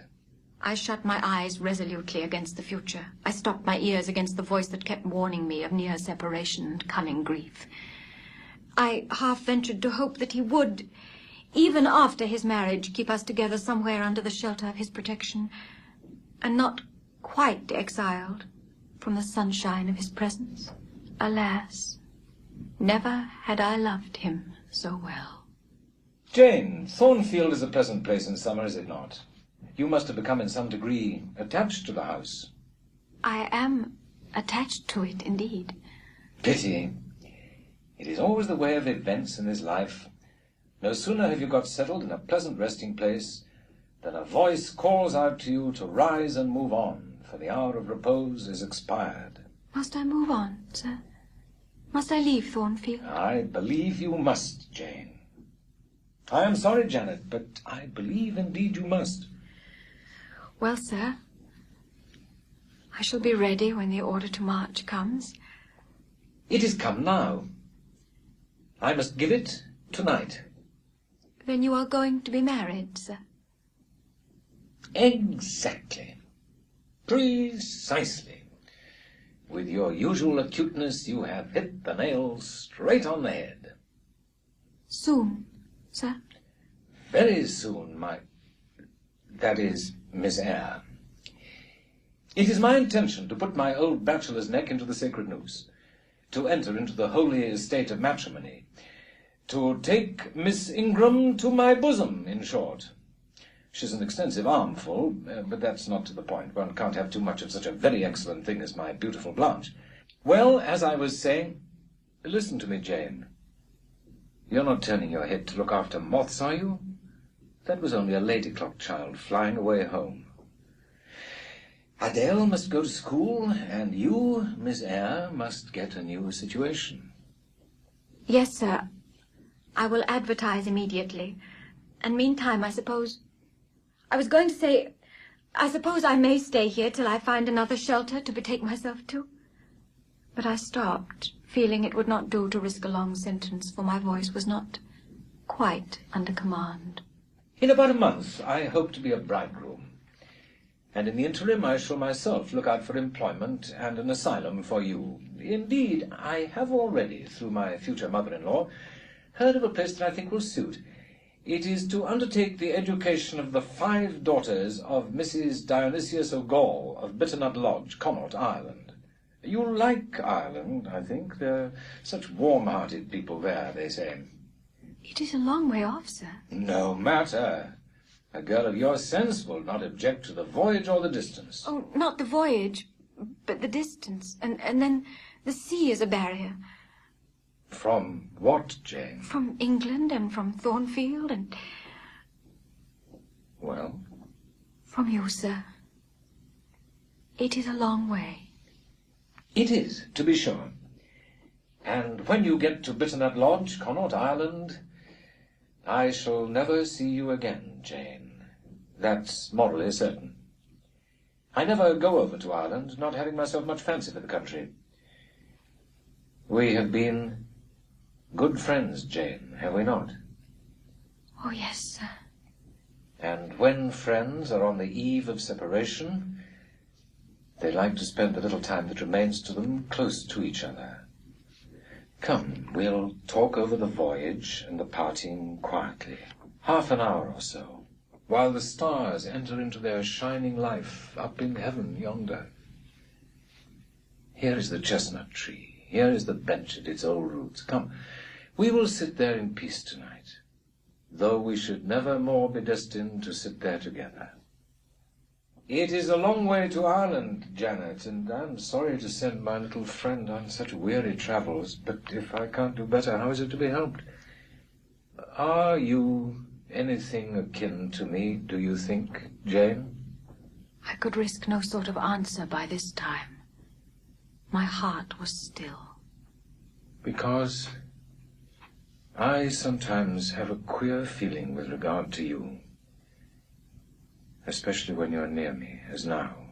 It is as if I had a string somewhere under my left ribs, tightly and inextricably knotted to a similar string situated in the corresponding quarter of your little frame. And if that boisterous channel and 200 miles or so of land come broad between us, I am afraid that cord of communion will be snapped. And then I have a nervous notion I should take to bleeding inwardly. And as for you, you'd forget me. That I never should, sir. You know. Jane, do you hear that nightingale singing in the wood? Listen. In listening, I sobbed convulsively, for I could repress what I endured no longer. I was obliged to yield, and I was shaken from head to foot with acute distress. When I did speak, it was only to express an impetuous wish that I had never been born or had never come to Thornfield. Because you're sorry to leave it? The vehemence of emotion stirred by grief and love within me was claiming mastery and struggling for full sway and asserting a right to predominate. To overcome, to live, rise and reign at last. Yes, and to speak. I grieve to leave Thornfield. I love Thornfield. I love it because I have lived in it a full and delightful life, momentarily at least. I have not been trampled on. I have not been petrified. I have not been buried with inferior minds and excluded from every glimpse of communion with what is bright and energetic and high. I have talked face to face with what I reverence, with what I delight in, with an original, a vigorous and expanded mind. I have known you, Mr. Rochester, and it strikes me with terror and anguish to feel I absolutely must be torn from you forever. I see the necessity of departure, and it is like looking on the necessity of death. Where do you see the necessity? Where? You, sir, have placed it before me. In what shape? In the shape of Miss Ingram, a noble and beautiful woman, your bride. My bride? What bride? I have no bride. But you will have. Yes, I will. I will. Then I must go. You have said it yourself. No, you must stay. I swear it, and the oath shall be kept. I tell you I must go. Do you think I can stay to become nothing to you? Do you think I am an automaton, a machine without feelings, and can bear to have my morsel of bread snatched from my lips and my drop of living water dashed from my cup? Do you think, because I am poor, obscure, plain and little, I am soulless and heartless? You think wrong. I have as much soul as you and full as much heart, and if God had gifted me with some beauty and much wealth, I should have made it as hard for you to leave me as it is now for me to leave you. I'm not talking to you now through the medium of custom conventionalities or even of mortal flesh. It is my spirit that addresses your spirit, just as if both had passed through the grave and we stood at God's feet equal, as we are. As we are. So. He enclosed me in his arms, gathering me to his breast, pressing his lips on my lips. So, Jane. Yes, so, sir, and yet not so. For you are a married man, or as good as a married man, and wed to one inferior to you, to one with whom you have no sympathy, whom I do not believe you truly love, for I have seen and heard you sneer at her. I would scorn such a union. Therefore I am better than you. Let me go. Where, Jane? To Ireland? Yes, to Ireland. I have spoken my mind and can go anywhere now. Jane, be still. Don't struggle so, like a wild, frantic bird that is rending its own plumage in its desperation. I am no bird, and no net ensnares me. I am a free human being with an independent will, which I now exert to leave you. Another effort set me at liberty, and I stood erect before him. And your will shall decide your destiny. I offer you my heart and my hand, and a share of all my possessions. You play a farce, which I merely laugh I at. ask you to pass through life at my side, to be my second self and best earthly companion. For that fate you have already made your choice, and must abide by it. Jane, be still a few moments. You're overexcited. I will be still too. A waft of wind came sweeping down the laurel walk and trembled through the boughs of the chestnut. It wandered away, away to an indefinite distance. It died. The nightingale's song was then the only voice of the hour, and listening to it, I again wept. Mr. Rochester sat quiet, looking at me gently and seriously. Some time passed before he spoke. Come to my side, Jane, and let us explain and understand one another. I will never come to your side. I'm torn away now, and I cannot return. But, Jane, I summon you as my wife. It is you only I intend to marry. I was silent. I thought he mocked me. Come, Jane. Come hither. Your bride stands between us. He rose and with a stride reached me, drawing me to him. My bride is here, because my equal is here, and my likeness. Jane, will you marry me? Still I did not answer, and still I writhed from his grasp, for I was still incredulous. Do you doubt me, Jane? Entirely. You have no faith in me? Not a whit. Am I a liar in your eyes? Little skeptic, you shall be convinced. What love have I for Miss Ingram? None, and that you know. What love has she for me? None, as I have taken pains to prove. I caused a rumor to reach her that my fortune was not a third of what was supposed. And after that I presented myself to see the results. It was coldness, both from her and her mother. I could not marry Miss Ingram. You strange, you almost unearthly thing, I love as my own flesh. You, poor and obscure and small and plain as you are, I entreat to accept me as a husband. What? Me? Me? I'm not a friend in the world but you. If you are my friend, not a shilling but what you have given. You, Jane. I must have you for my own, entirely my own. Will you be mine? Say yes, quickly.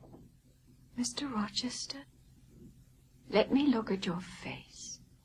Turn to the moonlight. Why? Because I want to read your countenance. Turn. Oh, Jane, you torture me. With that searching and yet faithful and generous look, you torture me. How can I do that? If you are true and your offer real, my only feelings to you must be gratitude and devotion. They cannot torture. Gratitude? Jane, accept me quickly. Say, Edward, give me my name. Edward, I will marry you. Are you in earnest? Do you truly love me?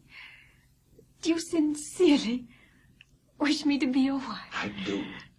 And if an oath is necessary to satisfy you, I swear it. Then, sir, I will marry you. Edward, my little wife. Dear Edward. Come to me. Come to me entirely now. In his deepest tone, he spoke in my ear as his cheek was laid on mine. Make my happiness. I will make yours. God pardon me, and man meddle not with me. I have her. and I will hold her. There is no one to meddle, sir. I have no kindred to interfere. No, that is the best of it. If I had loved him less, I should have thought his accent and look of exultation savage. But sitting by him, roused from the nightmare of parting, called to the paradise of union, I thought only of the bliss given me to drink in so abundant a flow.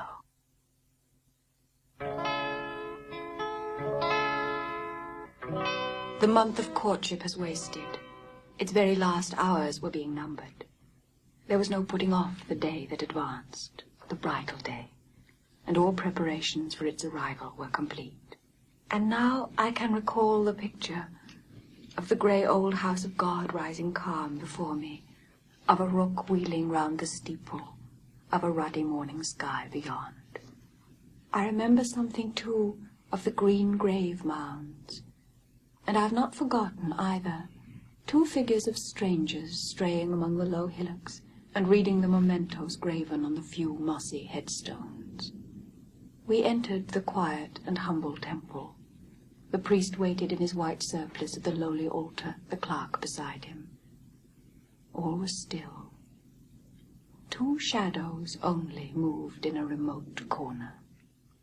Our place was taken at the communion rails. Hearing a cautious step behind me, I glanced over my shoulder. One of the strangers, a gentleman evidently, was advancing up the chancel. The service began. The explanation of the intent of matrimony was gone through, and then the clergyman came a step further forward, and, bending slightly towards Mr. Rochester, went on. I require and charge you both, as ye will answer at the dreadful day of judgment, when the secrets of all hearts shall be disclosed, that if either of you know any impediment why ye may not lawfully be joined together in matrimony, ye do now confess it, for be ye well assured that so many as are coupled together otherwise than God's word doth allow are not joined together by God, neither is their matrimony lawful. He paused, as the custom is. When is the pause after that sentence ever broken by reply? Not, perhaps, once in 100 years. And the clergyman, who had not lifted his eyes from his book and had held his breath but for a moment, was proceeding. His hand was already stretched towards Mr. Rochester, as his lips unclosed to ask, "Wilt thou have this woman for thy wedded wife?" when a distinct and near voice said, "The marriage cannot go on. I declare the existence of an impediment." Proceed. "The ceremony is quite broken off. I am in a condition to prove my allegation. An insuperable impediment to this marriage exists."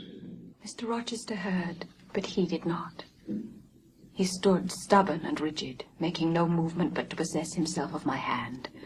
What a hot and strong grasp he had, and how like quarried marble was his pale, firm, massive front at this moment. How his eyes shone, still, watchful, and yet wild beneath. What is the nature of the impediment? Perhaps it may be got over, explained away. Hardly. I have called it insuperable, and I speak advisedly. It simply consists in the existence of a previous marriage. Mr. Rochester has a wife now living. My nerves vibrated to those low-spoken words as they had never vibrated to thunder. My blood felt their subtle violence as it had never felt frost or fire. But I was collected and in no danger of swooning. I looked at Mr. Rochester. I made him look at me. His whole face was colourless rock. His eye was both spark and flint. He disavowed nothing. He seemed as if he would defy all things. Without speaking, without smiling, without seeming to recognize in me a human being, he only twined my waist with his arm and riveted me to his side. Who are you? My name is Briggs, a solicitor of London. And you would thrust on me a wife? I would remind you of your lady's existence, sir, which the law recognizes if you do not. Favor me with an account of her. With her name, her parentage, her place of abode. Certainly. Mr. Briggs calmly took a paper from his pocket and read. I affirm and can prove that on the 20th of October, A.D. 1822, Edward Fairfax Rochester of Thornfield Hall in the county of Yorkshire and of Fernmead Manor in Yorkshire, England, was married to my sister, Bertha Antoinetta Mason, daughter of Jonas Mason, merchant, and of Antoinetta, his wife, a Quayle, at Spanish Town, Jamaica. The record of the marriage will be found in the register of that church. A copy of it is now in my possession. She is now living in Thornfield Hall. Signed, Richard Mason. At Thornfield Hall? Impossible. I am an old resident in this neighbourhood, sir, and I never heard of a Mrs. Rochester at Thornfield Hall. No, by God. I took care that none should hear of it, or of her under that name. Enough. All should bolt out at once like the bullet from the barrel. Wood, close your book and take off your surplice. John Green, leave the church. There will be no wedding today. Bigamy is an ugly word. I meant, however, to be a bigamist. But fate has outmaneuvered me, or Providence has checked me, perhaps the last. I'm little better than a devil at this moment. Gentlemen, my plan is broken up. What this lawyer says is true. I have been married, and the woman to whom I was married lives. You say you never heard of a Mrs. Rochester at the house up yonder, Wood. But I dare say you've many a time inclined your ear to gossip about the mysterious lunatic kept there under watch and ward. Some have whispered to you that she's my bastard half-sister, some my cast-off mistress. I now inform you that she is my wife, whom I married 15 years ago, Bertha Mason by name. Bertha Mason is mad, and she came of a mad family. Idiots and maniacs through 3 generations. Her mother, the Creole, was both a madwoman and a drunkard, as I found out after I had wed the daughter, for they were silent on family secrets before. Bertha, like a dutiful child, copied her parent in both points. You can fancy I was a happy man. I went through rich scenes. Oh, my experience has been heavenly, if you only knew it. But I owe you no further explanation. I invite you all to come up to the house and visit Mrs. Poole's patient and my wife. You shall see what sort of a being I was cheated into espousing, and judge whether or not I had a right to break the compact and seek sympathy with something at least human. This girl knew no more than you would of the disgusting secret. She thought all was fair and legal, and never dreamt she was going to be entrapped into a feigned union with a defrauded wretch, already bound to a bad, mad, and embruted partner. Come, all of you. Follow. Still holding me fast, he left the church. At the front door, Mrs. Fairfax, Adele, Sophie, Leah advanced to meet and greet us. To the right about, every soul. Away with your congratulations. Who wants them? Not I. They are 15 years too late.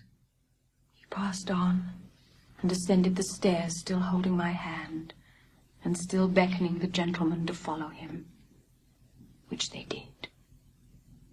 We proceeded to the 3rd story. The low black door, opened by Mr. Rochester's master key, admitted us to a tapestried room. He lifted the hangings from the wall, uncovering the 2nd door. This, too, he opened. In a room without a window there burnt a fire, guarded by a high and strong fender, and a lamp suspended from the ceiling by a chain. Grace Poole bent over the fire, apparently cooking something in a saucepan. In the deep shade, at the further end of the room, a figure ran backwards and forwards. What it was whether beast or human being, one could not at first sight tell. It grovelled, seemingly, on all fours. It snatched and growled like some strange wild animal. But it was covered with clothing, and a quantity of dark, grizzled hair, wild as a mane, hid its head and face. Good morrow, Mrs. Poole. How are you?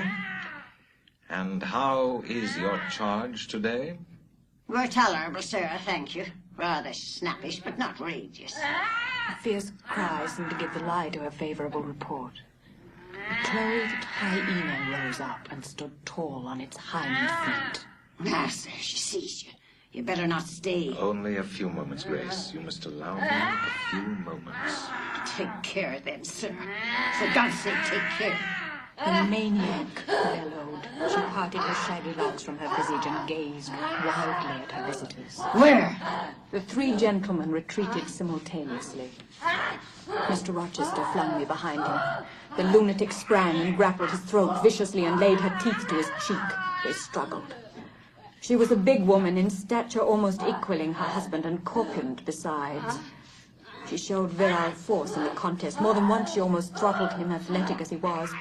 At last he mastered her arms. Grace Poole gave him a cord, and he pinioned them behind her. With more rope, which was at hand, he bound her to a chair. The operation was performed amidst the fiercest yells and the most convulsive plunges. Mr. Rochester then turned to the spectators. He looked at them with a smile, both acrid and desolate. That is my wife. Such is the sole conjugal embrace I am ever to know. Such are the endearments which are to solace my leisure hours. And this is what I wished to have. This young girl who stands so grave and quiet at the mouth of hell, looking collectedly at the gambols of a demon. Judge me, priest of the gospel and man of the law. And remember, with what judgment ye judge, ye shall be judged. Off with you now. I must shut up my prize. The solicitor addressed me as he descended the stair. You, madam, are clear from all blame. Your uncle will be glad to hear it, if indeed he should be still living, when Mr. Mason, the brother-in-law of Mr. Rochester, returns to Madeira. My uncle? What of him? Do you know him? Mr. Mason does. Mr. Eyre has been the Funchal correspondent of his house for some years.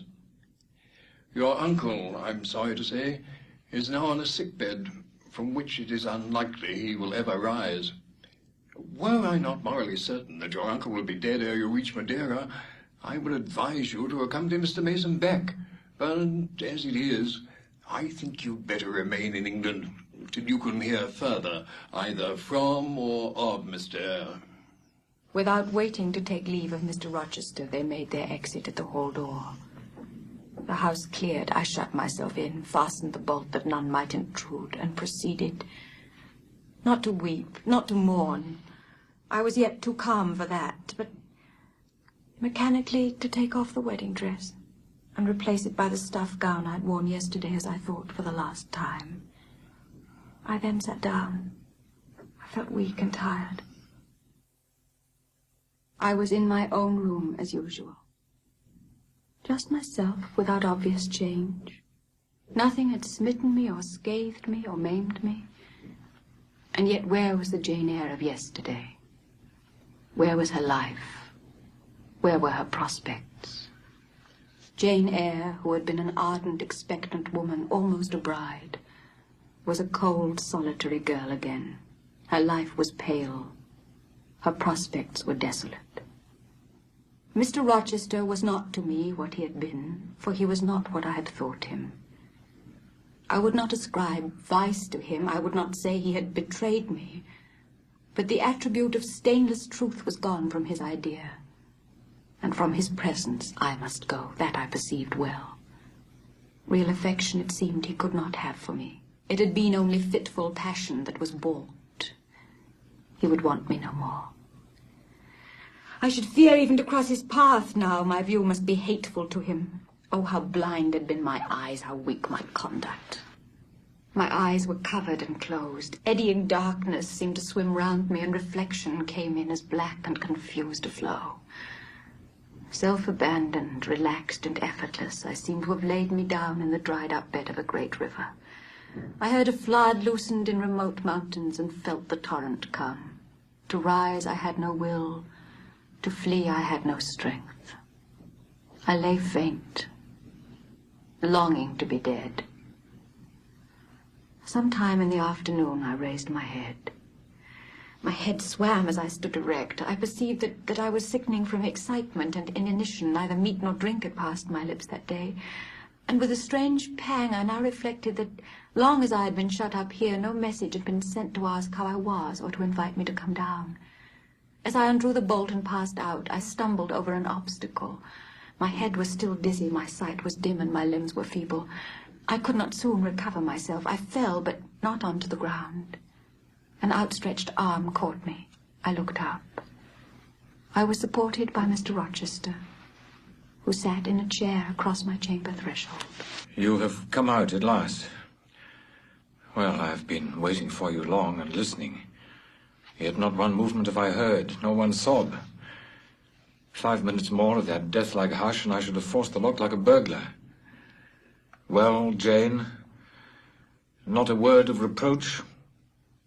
Nothing bitter, nothing poignant? Nothing to cut a feeling or sting a passion? Jane, I never meant to wound you thus. If the man who had but one little ewe lamb that was dear to him as a daughter, that ate of his bread and drank of his cup and lay in his bosom, had by some mistake slaughtered it at the shambles, he would not have rued his bloody blunder more than I now rue mine. Will you ever forgive me? Reader, I forgave him at the moment and on the spot. There was such deep remorse in his eyes, such unchanged love in his whole look and mien. I forgave him all, yet not in words, not outwardly, only at my heart's core. You know I am a scoundrel, Jane? Yes, sir. Then tell me, roundly and sharply. Don't spare me. I cannot. I'm tired and sick. I want some water. He heaved a sort of shuddering sigh, and taking me in his arms, carried me downstairs. At first I did not know to what room he had borne me. All was cloudy to my glazed sight. Presently I felt the reviving warmth of a fire. For summer as it was, I had become icy cold in my chamber. He put wine to my lips. I tasted it and revived. Then I ate something he offered me and was soon myself. I was in the library, sitting in his chair. He was quite near. If I could go out of life now without too sharp a pang, it would be well for me, I thought. Then I should not have to make the effort of cracking my heartstrings and rending them from among Mr. Rochester's. I must leave him, it appears. I do not want to leave him. I cannot leave him. He stood before me and looked at me attentively. Suddenly he turned away with an inarticulate exclamation full of passionate emotion of some kind. He stooped towards me as if to kiss me, but I remembered caresses were now forbidden. I turned my face away and put his aside. What? How is this? Oh, I know. You won't kiss the husband of Bertha Mason. You consider my arms filled and my embraces appropriated. At any rate, there is neither room nor claim for me, sir. Why, Jane? I will spare you the trouble of much talking. I will answer for you. Because I have a wife already, you reply. I guess rightly? Yes. If you think so, you must have a strange opinion of me. You must regard me as a plotting profligate, a base and low rake who has been simulating disinterested love in order to draw you into a snare deliberately laid and strip you of honor and rob you of self-respect. What do you say to that? I see you can say nothing. You are thinking how to act. Talking you consider is of no use. I know you. I'm on my guard. Sir, I do not wish to act against you. Jane, you shall not stay here, nor will I. I was wrong ever to bring you to Thornfield Hall, knowing as I did how it was haunted. I charged them to conceal from you, before I ever saw you, all knowledge of the curse of the place, merely because I feared Adele never would have a governess to stay if she knew with what inmate she was housed. Concealing the madwoman's neighborhood from you, however, was something like covering a child with a cloak and laying it down near a upas tree. That demon's vicinage is poisoned and always was. But I'll shut up Thornfield Hall. I'll nail up the front door and board the lower windows.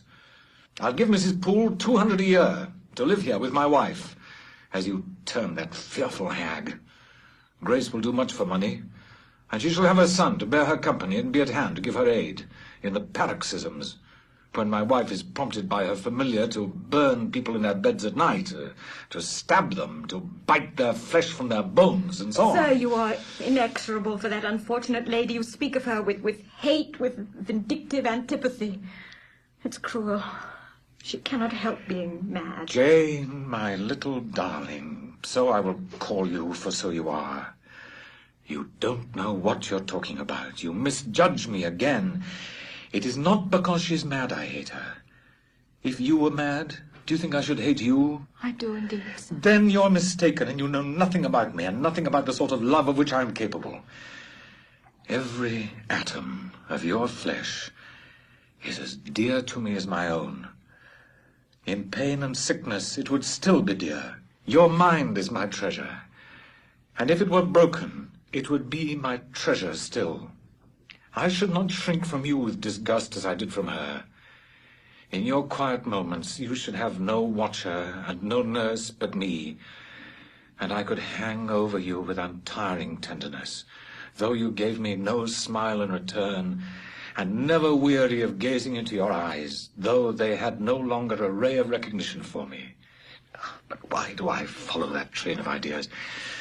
I was talking of removing you from Thornfield. All you know is prepared for prompt departure. Tomorrow you shall go. I only ask you to endure one more night under this roof, Jane, and then farewell to its miseries and terrors forever. I have a place to repair to, which will be a secure sanctuary from hateful reminiscences, from unwelcome intrusion, even from falsehood and slander. And take Adele with you, sir. She will be a companion for you. What do you mean, Jane? I would send Adele to school. And what do I want with a child for a companion? And not my own child, a French dancer's bastard. Why do you assign Adele to me for a companion? You spoke of a retirement, sir, and retirement and solitude are dull, too dull for you. Solitude? Solitude? I see I must come to an explanation. I don't know what sphinx-like expression is forming in your countenance. You are to share my solitude. Do you understand? I shook my head. It required a degree of courage, excited as he was becoming, even to risk that mute sign of dissent. He had been walking fast about the room, and he stopped, as if suddenly rooted to one spot. He looked at me, long and hard. I turned my eyes from him, fixed them on the fire, and tried to assume and maintain a quiet, collected aspect. Now for the hitch in Jane's character. The reel of silk has run smoothly enough so far, but I always knew there would come a knot and a puzzle. Here it is. Now for vexation and exasperation and endless trouble. By God, I long to exert a fraction of Samson's strength and break the entanglement like tow. Jane, will you hear reason? Because if you won't, I'll try violence. I saw that in another moment, and with one impetus of frenzy, I should be able to do nothing with him. A movement of repulsion, flight, fear would have sealed my doom. But I was not afraid, not in the least. I took hold of his clenched hand, loosened the contorted fingers, and said to him, soothingly, "Sit down. I'll talk to you as long as you like, and hear all you have to say, whether reasonable or unreasonable. Now he made an effort to rest his head on my shoulder, but I would not permit it. Then he would draw me to him. No. Jane! Jane! You don't love me then? It was only my station and the rank of my wife that you valued. Now that you think me disqualified to become your husband, you recoil from my touch as if I were some toad or ape. I do love you more than ever, but I must not show or indulge the feeling. And this is the last time I must express it. The last time, Jane? What? Do you think you can live with me and see me daily, and yet if you still love me, be always cold and distant? No, sir. That I am certain I could not. And therefore I see there is but one way. But you will be furious if I mention it. Oh, mention it! If I storm, you have the art of weeping. Mr. Rochester, I must leave you. For how long, Jane? For a few minutes, while you smooth your hair, which is somewhat dishevelled, and bathe your face, which looks feverish. I must leave Adele and Thornfield. I must part with you for my whole life. I must begin a new existence among strange faces and strange scenes. Of course. I told you you should. I pass over the madness about parting from me. You mean you must become a part of me. As to the new existence, it is all right. You shall yet be my wife. I am not married. You shall be Mrs. Rochester, both virtually and nominally. I shall keep only to you so long as you and I live. You shall go to a place I have in the south of France, a whitewashed villa on the shores of the Mediterranean. There you shall live a happy and guarded and most innocent life. Never fear that I wish to lure you into error, to make you my mistress. Why do you shake your head? Jane, you must be reasonable, or in truth I shall again become frantic. Sir, your wife is living. That is a fact acknowledged this morning by yourself. If I lived with you as you desire, I should then be your mistress. To say otherwise is sophistical, is false. Jane, I am not a gentle-tempered man. You forget that. I am not long-enduring. I am not cool and dispassionate. Out of pity to me and yourself, put your finger on my pulse. Feel how it throbs. And beware. God help me. I'm a fool. I think you good, gifted, lovely. I was wrong to attempt to deceive you. But I feared a stubbornness that exists in your character. I feared early instilled prejudice. I wanted to have you safe before hazarding confidences. This was cowardly. I should have appealed to your nobleness and magnanimity at first, as I do now. Opened to you plainly in my life of agony. Described to you my hunger and thirst after a higher and worthier existence. Then I should have asked you to accept my pledge of fidelity and to give me yours. Jane, give it to me now. Why are you silent, Jane? I was experiencing an ordeal. A hand of fiery iron grasped my vitals. Terrible moment, full of struggle, blackness, burning. Not a human being that ever lived could wish to be loved better than I was loved. And him who thus loved me I absolutely worshipped. And I must renounce love and idol. One drear word comprised my intolerable duty. Depart. Jane, you understand what I want of you. Just this promise. I will be yours, Mr. Rochester. Mr. Rochester, I will not be yours. Jane, do you mean to go one way in the world and to let me go another? I do. Jane, do you mean it now? I do. And now? He softly kissed my forehead and my cheek. I do. Oh, Jane, this is bitter. This is wicked. It would not be wicked to love me. It would to obey you. A wild look raised his brows, crossed his features. He rose. But he forbore yet. I laid my hand on the back of a chair for support. I shook, I feared. But I resolved.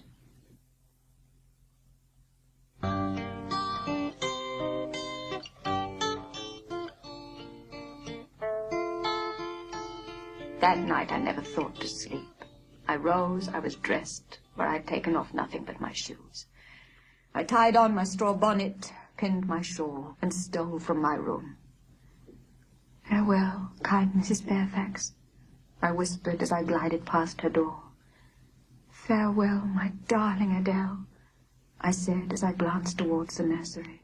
Drearily, I wound my way downstairs. I opened the door, passed out, shut it softly. Dim dawn glimmered in the yard. The great gates were closed and locked, but a wicket in one of them was only latched. Through that I departed. It, too, I shut. And now I was out of Thornfield. I thought of him now in his room watching the sunrise, hoping I should soon come to say I would stay with him and be his. Gentle reader, may you never feel what I then felt. May your eyes never shed such stormy, scalding, heart-wrung tears as poured from mine. May you never appeal to heaven in prayers so hopeless and so agonized as in that hour left my lips. For never may you, like me, dread to be the instrument of evil to what you wholly love.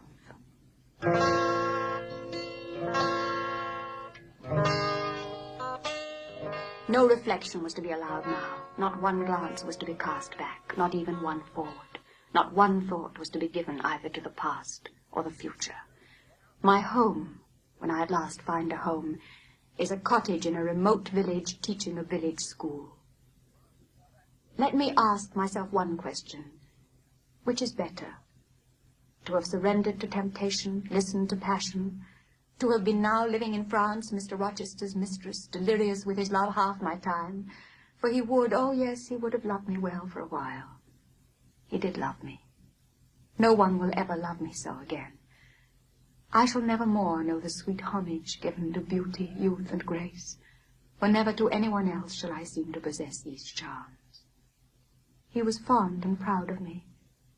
It is what no man besides will ever be. But where am I wandering, and what am I saying, and above all feeling?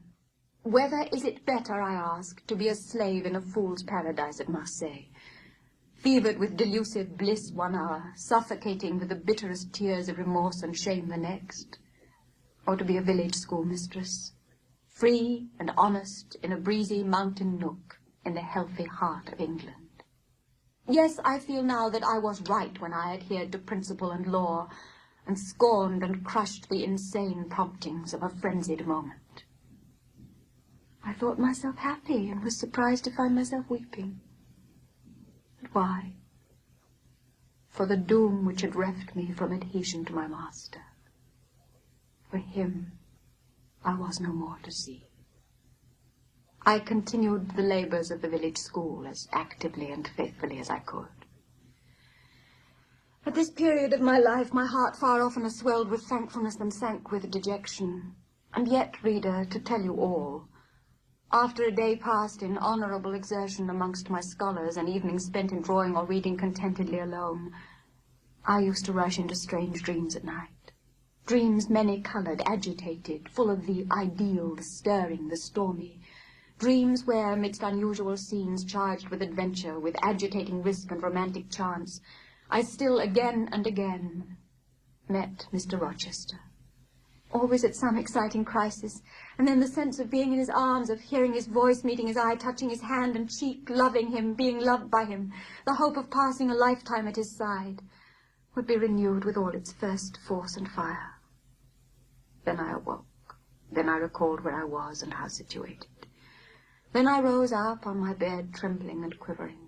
And then the still, dark night witnessed the convulsion of despair and heard the burst of passion.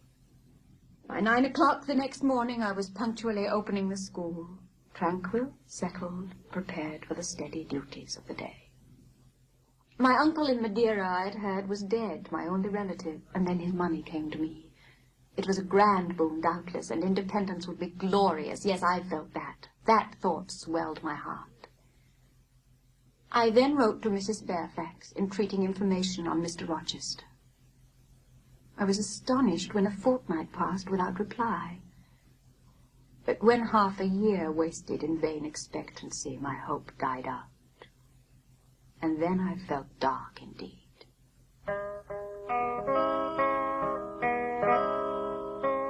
A fine spring shone round me, which I could not enjoy. Summer approached.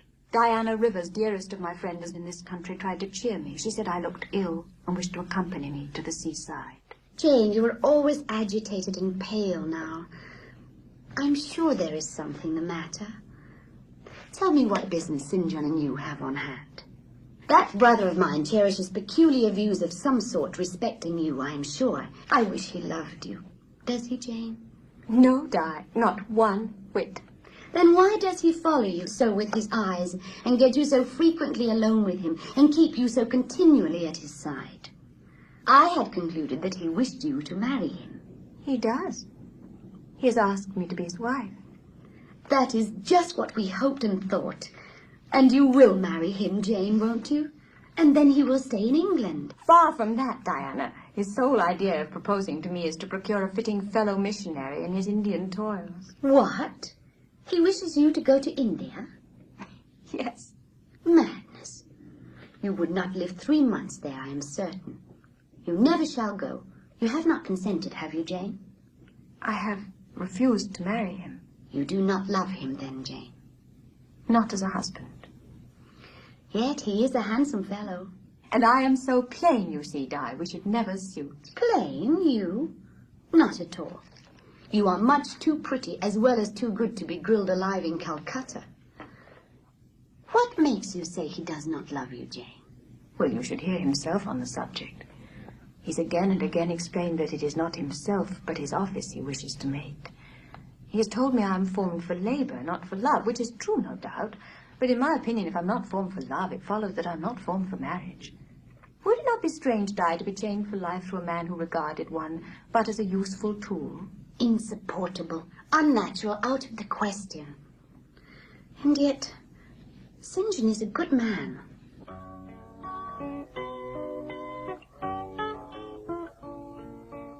I felt veneration for St. John. Veneration so strong that its impetus thrust me at last to the point I had so long shunned. As I looked at his lofty forehead, still and pale as a white stone, at his fine lineaments fixed in study, I saw he was of the material from which nature hews her heroes, Christian and pagan, her lawgivers, her statesmen, her conquerors, a steadfast bulwark for great interests to rest upon. But at the far side, too often a cold, cumbrous column, gloomy and out of place. But my iron shroud contracted around me. Persuasion advanced with slow, sure steps. I was tempted to cease struggling with him, to rush down the torrent of his will into the gulf of his existence, and there lose my own. I was almost as hard beset by him now as I had been once before, in a different way by another. I was a fool both times. To have yielded then would have been an error of principle. To have yielded now would have been an error of judgment. So I think at this hour, when I look back to the crisis through the quiet medium of time, I was unconscious of folly at the instant. In leaving England, I meditated, I should leave a loved but empty land. Mr. Rochester is not there, and if he were, what can that ever be to me? My business is to live without him now. Nothing so absurd, so weak as to drag on from day to day as if I were waiting some impossible change in circumstances which might reunite me to him. Of course, as St. John said, I must seek another interest in life to replace the one lost. The day before St. John left home, he selected for the evening reading the 21st chapter of Revelation. The words thrilled me strangely as he spoke them, especially as I felt by the slight indescribable alteration in sound that in uttering them, his eye had turned on me. In the prayer following the chapter, all his energy gathered, all his stern zeal woke. He was in deep earnest, wrestling with God and resolved on a conquest. He supplicated a return, even at the 11th hour, for those whom the temptations of the world and the flesh were luring from the narrow path. He asked, he urged, he claimed the boon of a brand snatched from the burning. Earnestness is ever deeply solemn. First, as I listened to that prayer, I wondered at his. Then, when it continued and rose, I was touched by it, and at last awed. The prayer over, we took leave of him. He was to go at a very early hour in the morning. The impossible, that is, my marriage with St. John, was fast becoming the possible. All was changing utterly with a sudden sweep. Religion called, angels beckoned, God commanded, life rolled together like a scroll, death's gates opening showed eternity beyond. I sincerely, deeply, fervently longed to do what was right, and only that. Show me the path, I entreated heaven. I was excited more than I've ever been, and whether what followed was the effect of excitement, the reader shall judge. All the house was still, for I believe all except St. John and myself were retired to rest. The one candle was dying out. The room was full of moonlight. My heart beat fast and thick. I heard its throb. Suddenly it stood still to an inexpressible feeling that thrilled it through and passed at once to my head and extremities. The feeling was not like an electric shock, but it was quite as sharp, as strange, as startling. Eye and ear waited while the flesh quivered on my bones. I saw nothing, but I heard a voice somewhere cry, "Jane! Jane! Jane!" Nothing more. Oh, God, what is it? It did not seem in the room, nor in the house, nor in the garden. It did not come out of the air, nor from under the earth, nor from overhead. I had heard it. Where or whence, forever impossible to know. And it was the voice of a human being, a known, loved, well-remembered voice, that of Edward Fairfax Rochester, and it spoke in pain and woe, wildly, eerily, urgently. "I'm coming," I cried. "Wait for me. Oh, I will come." I flew to the door and looked into the passage. It was dark. I ran out into the garden. It was void. "Where are you?" The hills beyond Marsh Glen sent the answer faintly back. "Where are you?" I listened. The wind sighed low in the firs. All was moorland loneliness and midnight hush. I mounted to my chamber, fell on my knees and prayed in my way. A different way to St. John's, but effective in its own fashion. I seemed to penetrate very near a mighty spirit, and my soul rushed out in gratitude at his feet. I rose from the thanksgiving, took a resolve, and lay down, unscared, enlightened, eager but for the daylight. The daylight came. At breakfast I announced to Diana that I was going a journey. With her true natural delicacy, she abstained from comment, except that she asked me if I was sure I was well enough to travel. I looked very pale, she observed. I replied that nothing ailed me save anxiety of mind, which I hoped soon to alleviate.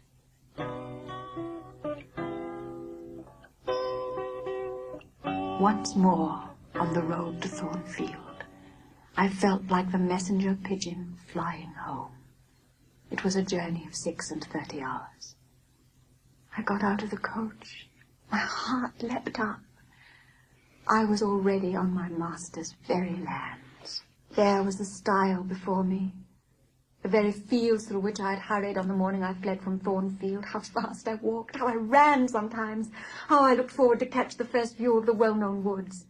Strange delight inspired me. On I hastened.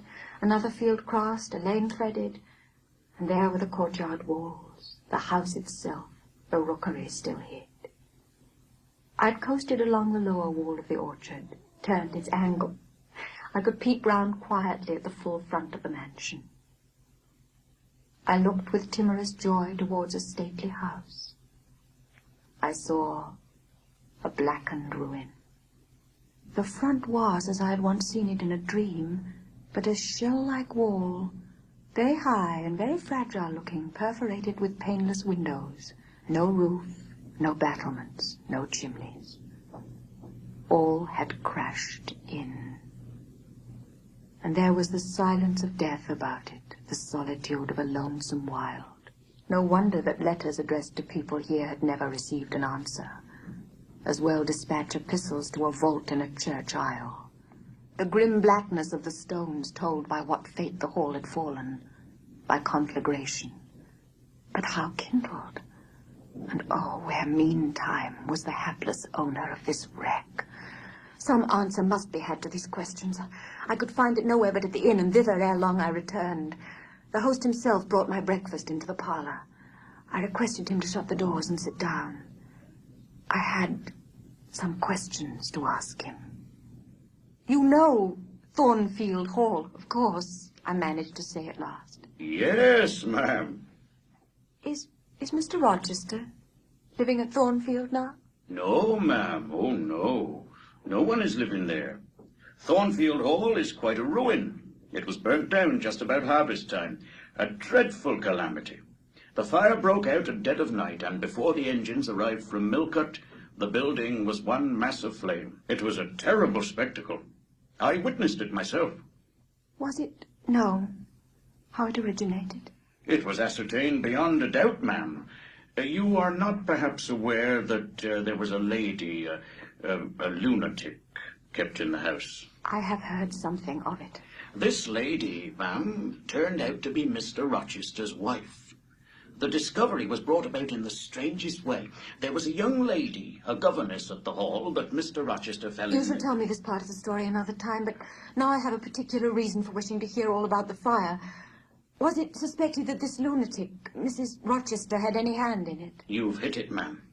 It's quite certain that it was her, and nobody but her, that set it going. She got down to a lower story and made her way to the chamber that had been the governess's. She was like as if she knew somehow how matters had gone on and had a spite at her.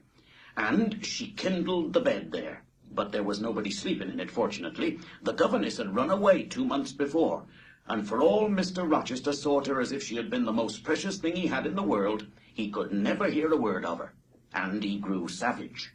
Miss Adele, a ward he had, was put to school. He broke off acquaintance with all the gentry and shut himself up like a hermit at the hall. Then Mr. Rochester was at home when the fire broke out? Yes, indeed was he. And he went up to the attic when all was burning above and below, and got the servants out of their beds and helped them down himself, and went back to get his mad wife out of her cell. And then they called out to him that she was on the roof, where she was standing, waving her arms above the battlements and shouting out till they could hear her a mile off. I saw her and heard her with my own eyes. She was a big woman and had long black hair. We could see it streaming against the flames as she stood. I witnessed, and several more witnessed, Mr. Rochester ascend through the skylight onto the roof. We saw him approach her, and then, ma'am, she yelled and gave a spring, and the next minute she lay smashed on the pavement. Dead? Dead. Aye, dead as the stones on which her brains and blood were scattered. Good God. Were any other lives lost? No. Perhaps it would have been better if there had. What do you mean? Poor Mr. Edward, he is alive, but many think he had better be dead. Why? How? Where is he? Is he in England? Aye, he's in England. He can't get out of England, I fancy. He's a fixture now.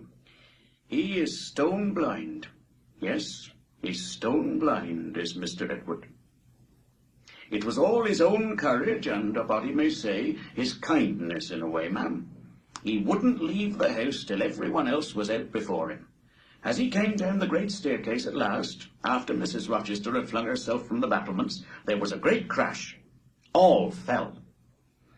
He was taken out from under the ruins, alive, but sadly hurt. One eye was knocked out, and one hand so crushed that Mr. Carter, the surgeon, had to amputate it directly. The other eye inflamed. He lost the sight of that also. He is now helpless indeed, blind and crippled. Where is he? Where does he now live? At Ferndean, a manor house on a farm he has, about 30 miles off. Quite a desolate spot. Who is with him? Old John and his wife. He would have none else. He's quite broken down, they say. Oh, have you any sort of conveyance? We have a chaise, ma'am, a very handsome chaise. Let it be got ready instantly, and if your postboy can drive me to Ferndean before dark this day, I'll pay both you and him twice the hire you usually demand.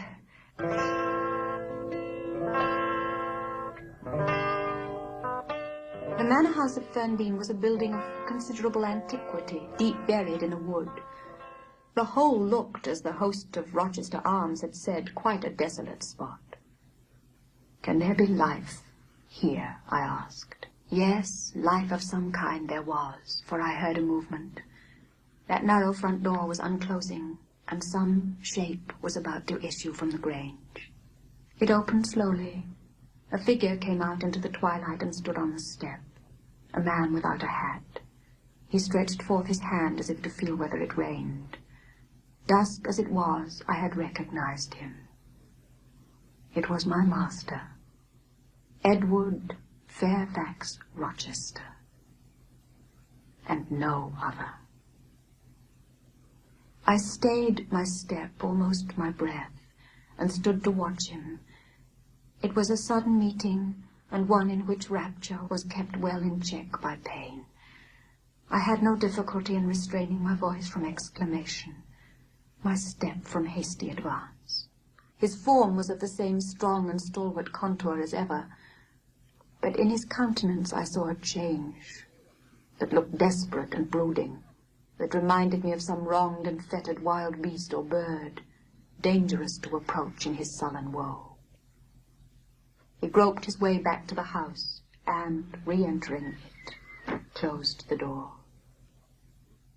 I now drew near and knocked. John's wife opened for me. "Mary," I said, "how are you?" She started as if she had seen a ghost. I calmed her. Then I followed her into the kitchen, where John now sat by a good fire. I explained to them in a few words that I had heard all which had happened since I left Thornfield, and that I was come to see Mr. Rochester. Just at this moment, the parlour bell rang. When Mary returned, she proceeded to fill a glass with water and place it on a tray. "Give the tray to me. I will carry it in." I took it from her hand. She pointed me out the parlour door. The tray shook as I held it, the water spilt from the glass. My heart struck my ribs loud and fast. Mary opened the door for me and shut it behind me. The old dog, Pilot, pricked up his ears when I came in. Then he jumped up with a yelp and a whine and bounded towards me. Give me the water, Mary. What is the matter? Down, Pilot. This is you, Mary, is it not? Mary is in the kitchen. Who is this? Who is this? Answer me. Speak again. Will you have a little more water, sir? I spilled half of what was in the glass. Who is it? What is it? Who speaks? Pilot knows me, and John and Mary know I am here. I came only this evening. Great God. What delusion has come over me? What sweet madness has seized me? No delusion, no madness. Your mind, sir, is too strong for delusion. Your health too sound for frenzy. And where is the speaker? Is it only a voice? Oh, I cannot see. But I must feel, or my heart will stop and my brain burst. Whatever, whoever you are, be perceptible to the touch, or I cannot live. I arrested his wandering hand and prisoned it in both mine. Very fingers. Small, slight fingers. If so, there must be more of her. The muscular hand broke from my custody.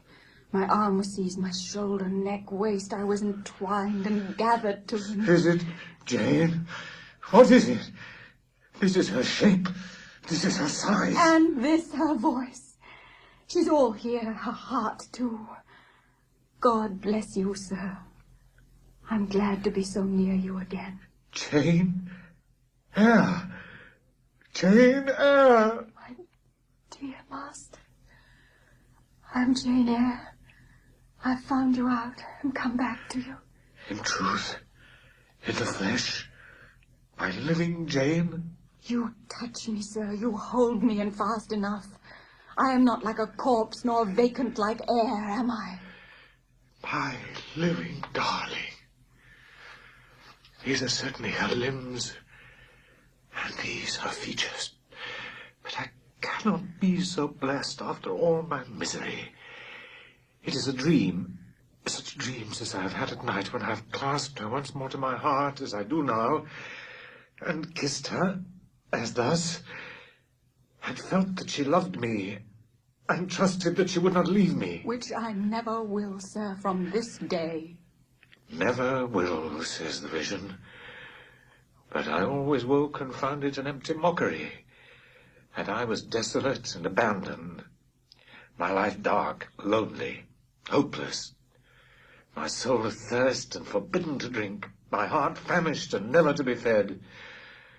Gentle, soft dream, nestling in my arms now, you will fly too, as your sisters have all fled before you.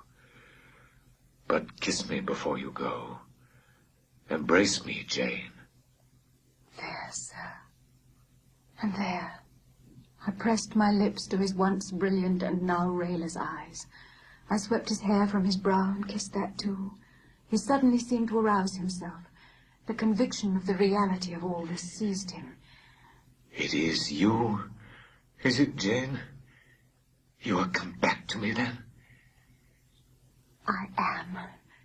And you do not lie dead in some ditch under some stream? And you are not a pining outcast amongst strangers?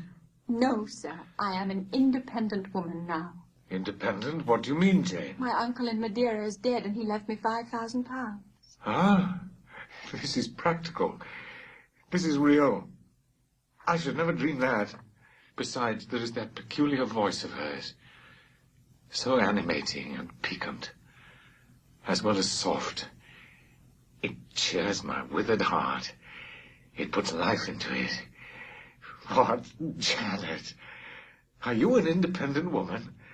A rich woman? Quite rich, sir. If you won't let me live with you, I can build a house of my own close up to your door, and you may come and sit in my parlour when you want company of an evening. But as you are rich, Jane, you have now, no doubt, friends who will look after you, and not suffer you to devote yourself to a blind lamenter like me. I told you I am independent, sir, as well as rich. I am my own mistress. And you will stay with me? Certainly, unless you object. I will be your neighbour, your nurse, your housekeeper. I find you lonely, I will be your companion, to read to you, to walk with you, to sit with you, to wait on you, to be eyes and hands to you. Cease to look so melancholy, my dear master. You shall not be left desolate so long as I live. He replied not. He seemed serious, abstracted. He sighed. I suppose I should now entertain none but fatherly feelings for you. Do you think so? Come, tell me. I will think what you like, sir. I am content to be only your nurse if you think it better. But you cannot always be my nurse, Janet. You are young. You must marry some day. I don't care about being married. You should care, Janet. If I were what I once was, I would try to make you care, but a sightless block. It is a pity to see your eyes and the scar of fire on your forehead. And the worst of it is, one is in danger of loving you too well for all this and making too much of you. I thought you would be revolted, Jane, when you saw my arm and my visage. Did you? Don't tell me so, lest I should say something disparaging to your judgment. Am I hideous, Jane? Very, sir. You always were, you know. The wickedness has not been taken out of you, wherever you've sojourned. Yet I've been with good people, far better than you, 100 times better people, possessed of ideas and views you never entertained in your life, quite more refined and exalted. Who the deuce have you been with? You mocking changeling, fairy born and human bred. You make me feel as I've not felt these 12 months. There, sir. Now I'll leave you. I have been travelling these last 3 days, and I believe I am tired. Good night. Just one word, Jane. Were there only ladies in the house where you have been? I laughed and made my escape, still laughing, as I ran upstairs. The next morning I led him into some cheerful fields. I sought a seat for him in a hidden and lovely spot, nor did I refuse to let him, when seated, place me on his knee. Why should I, when both he and I were happier near than apart? Urged by him, I began the narrative of my experience for the last year. I proceeded to tell him how I had obtained the office of schoolmistress, etc. Of course, St. John River's name came in frequently in the progress of my tale. When I had done, that name was immediately taken up. You have spoken of him often. Did you like him? He was a very good man, sir. I could not help liking him. His appearance, I forget what description you gave of his appearance, a sort of raw curate, half strangled with his white neckcloth and stilted up on his thick-soled high-lows, eh? Oh, St. John dresses well. He is a handsome man, tall, fair, with blue eyes and a Grecian profile. Damn him. Did you like him, Jane? Yes, Mr. Rochester, I liked him. But you asked me that before. Jealousy had got hold of him. She stung him.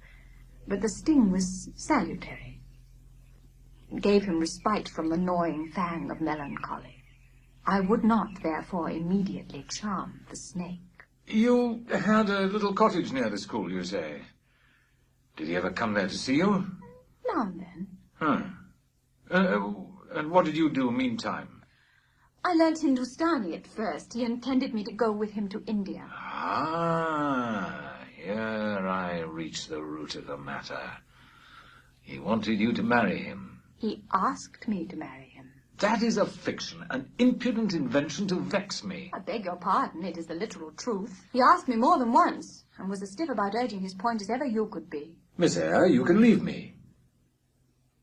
Why do you remain pertinaciously perched on my knee when I've given you notice to quit? Because I am comfortable here. No, Jane, you're not comfortable there. Because your heart is not with me. It is with this St. John. Go your own way with the husband you've chosen. Oh, who is that? Well, you know, this St. John Rivers. He is not my husband, nor ever will be. He does not love me. I do not love him.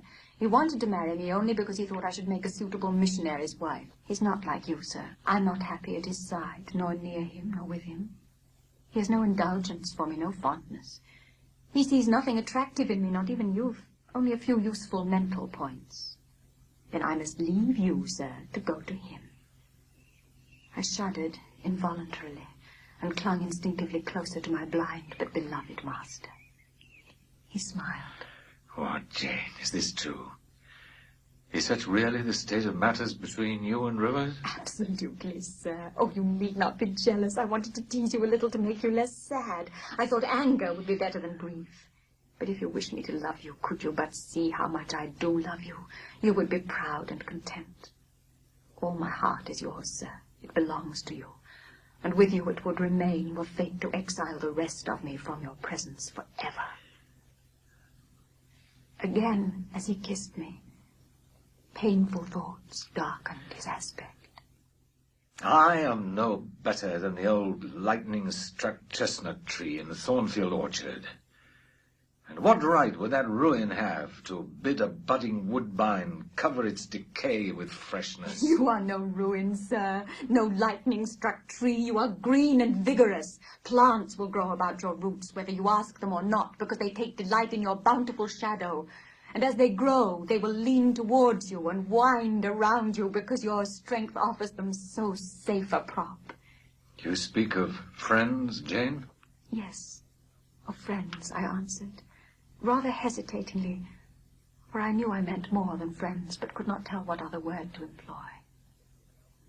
He helped me. Ah, Jane, but I want a wife. Do you, sir?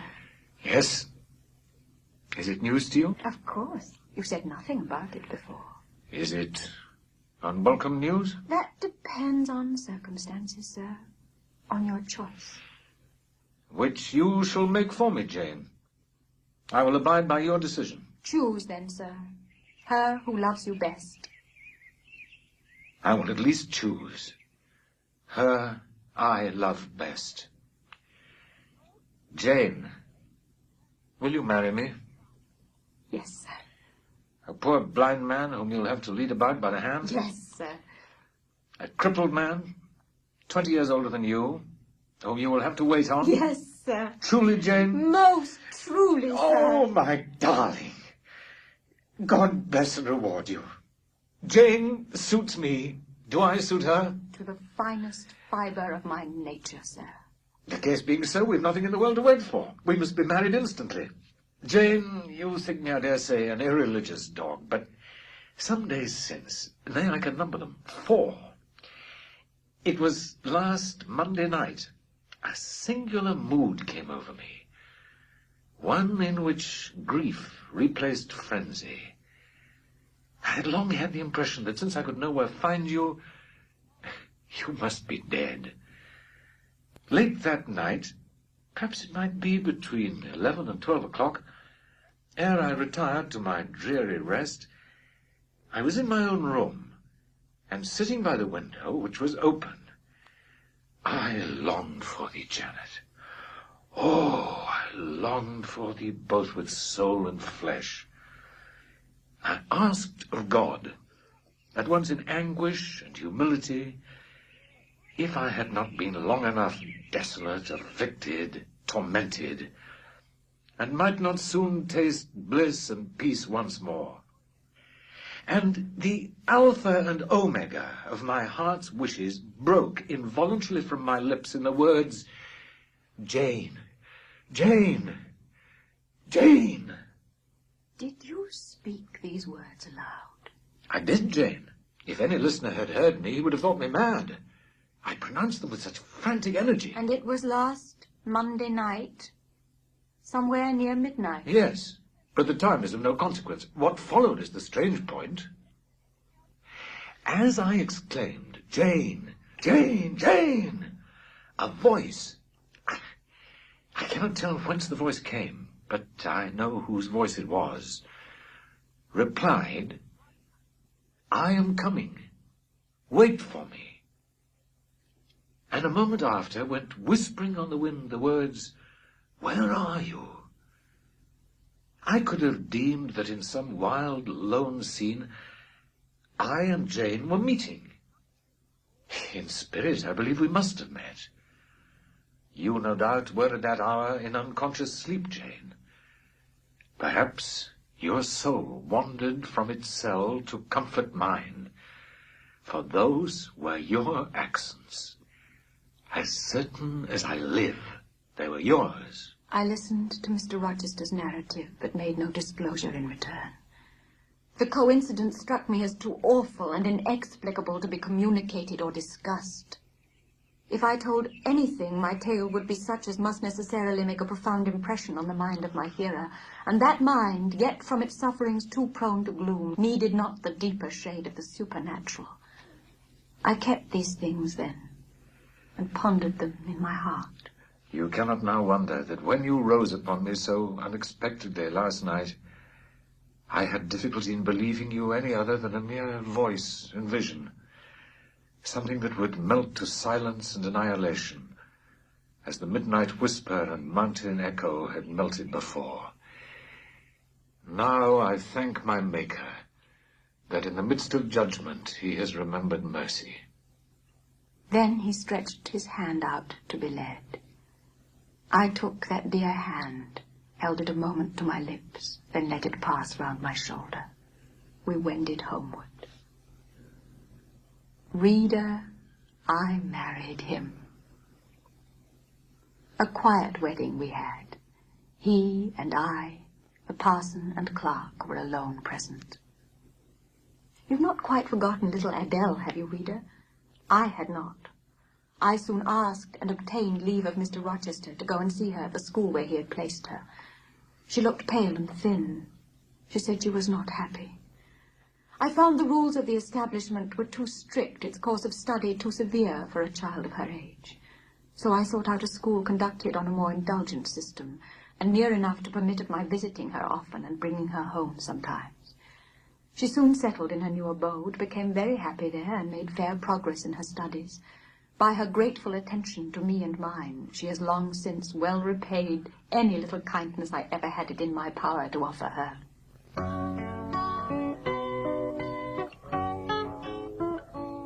I have now been married 10 years. I know what it is to live entirely for and with what I love best on earth. I hold myself supremely blessed, blessed beyond what language can express, because I am my husband's life as fully as he is mine. No woman was ever nearer to her mate than I am, ever more absolutely bone of his bone and flesh of his flesh. I know no weariness of my Edward's society. He knows none of mine. To be together is for us to be at once as free as in solitude, as gay as in company. We talk, I believe, all day long. To talk to each other is but a more animated and an audible thinking. Mr. Rochester continued blind the first 2 years of our union. Perhaps it was that circumstance that drew us so very near, that knit us so very close. For I was then his vision, as I am still his right hand. One morning at the end of the 2 years, he informed me that for some time he had fancied the obscurity clouding one eye was becoming less dense, and that now he was sure of it. He and I went up to London. He had the advice of an eminent oculist, and he eventually recovered the sight of that one eye. When his firstborn was put into his arms, he could see that the boy had inherited his own eyes, as they once were. Large, brilliant, and black.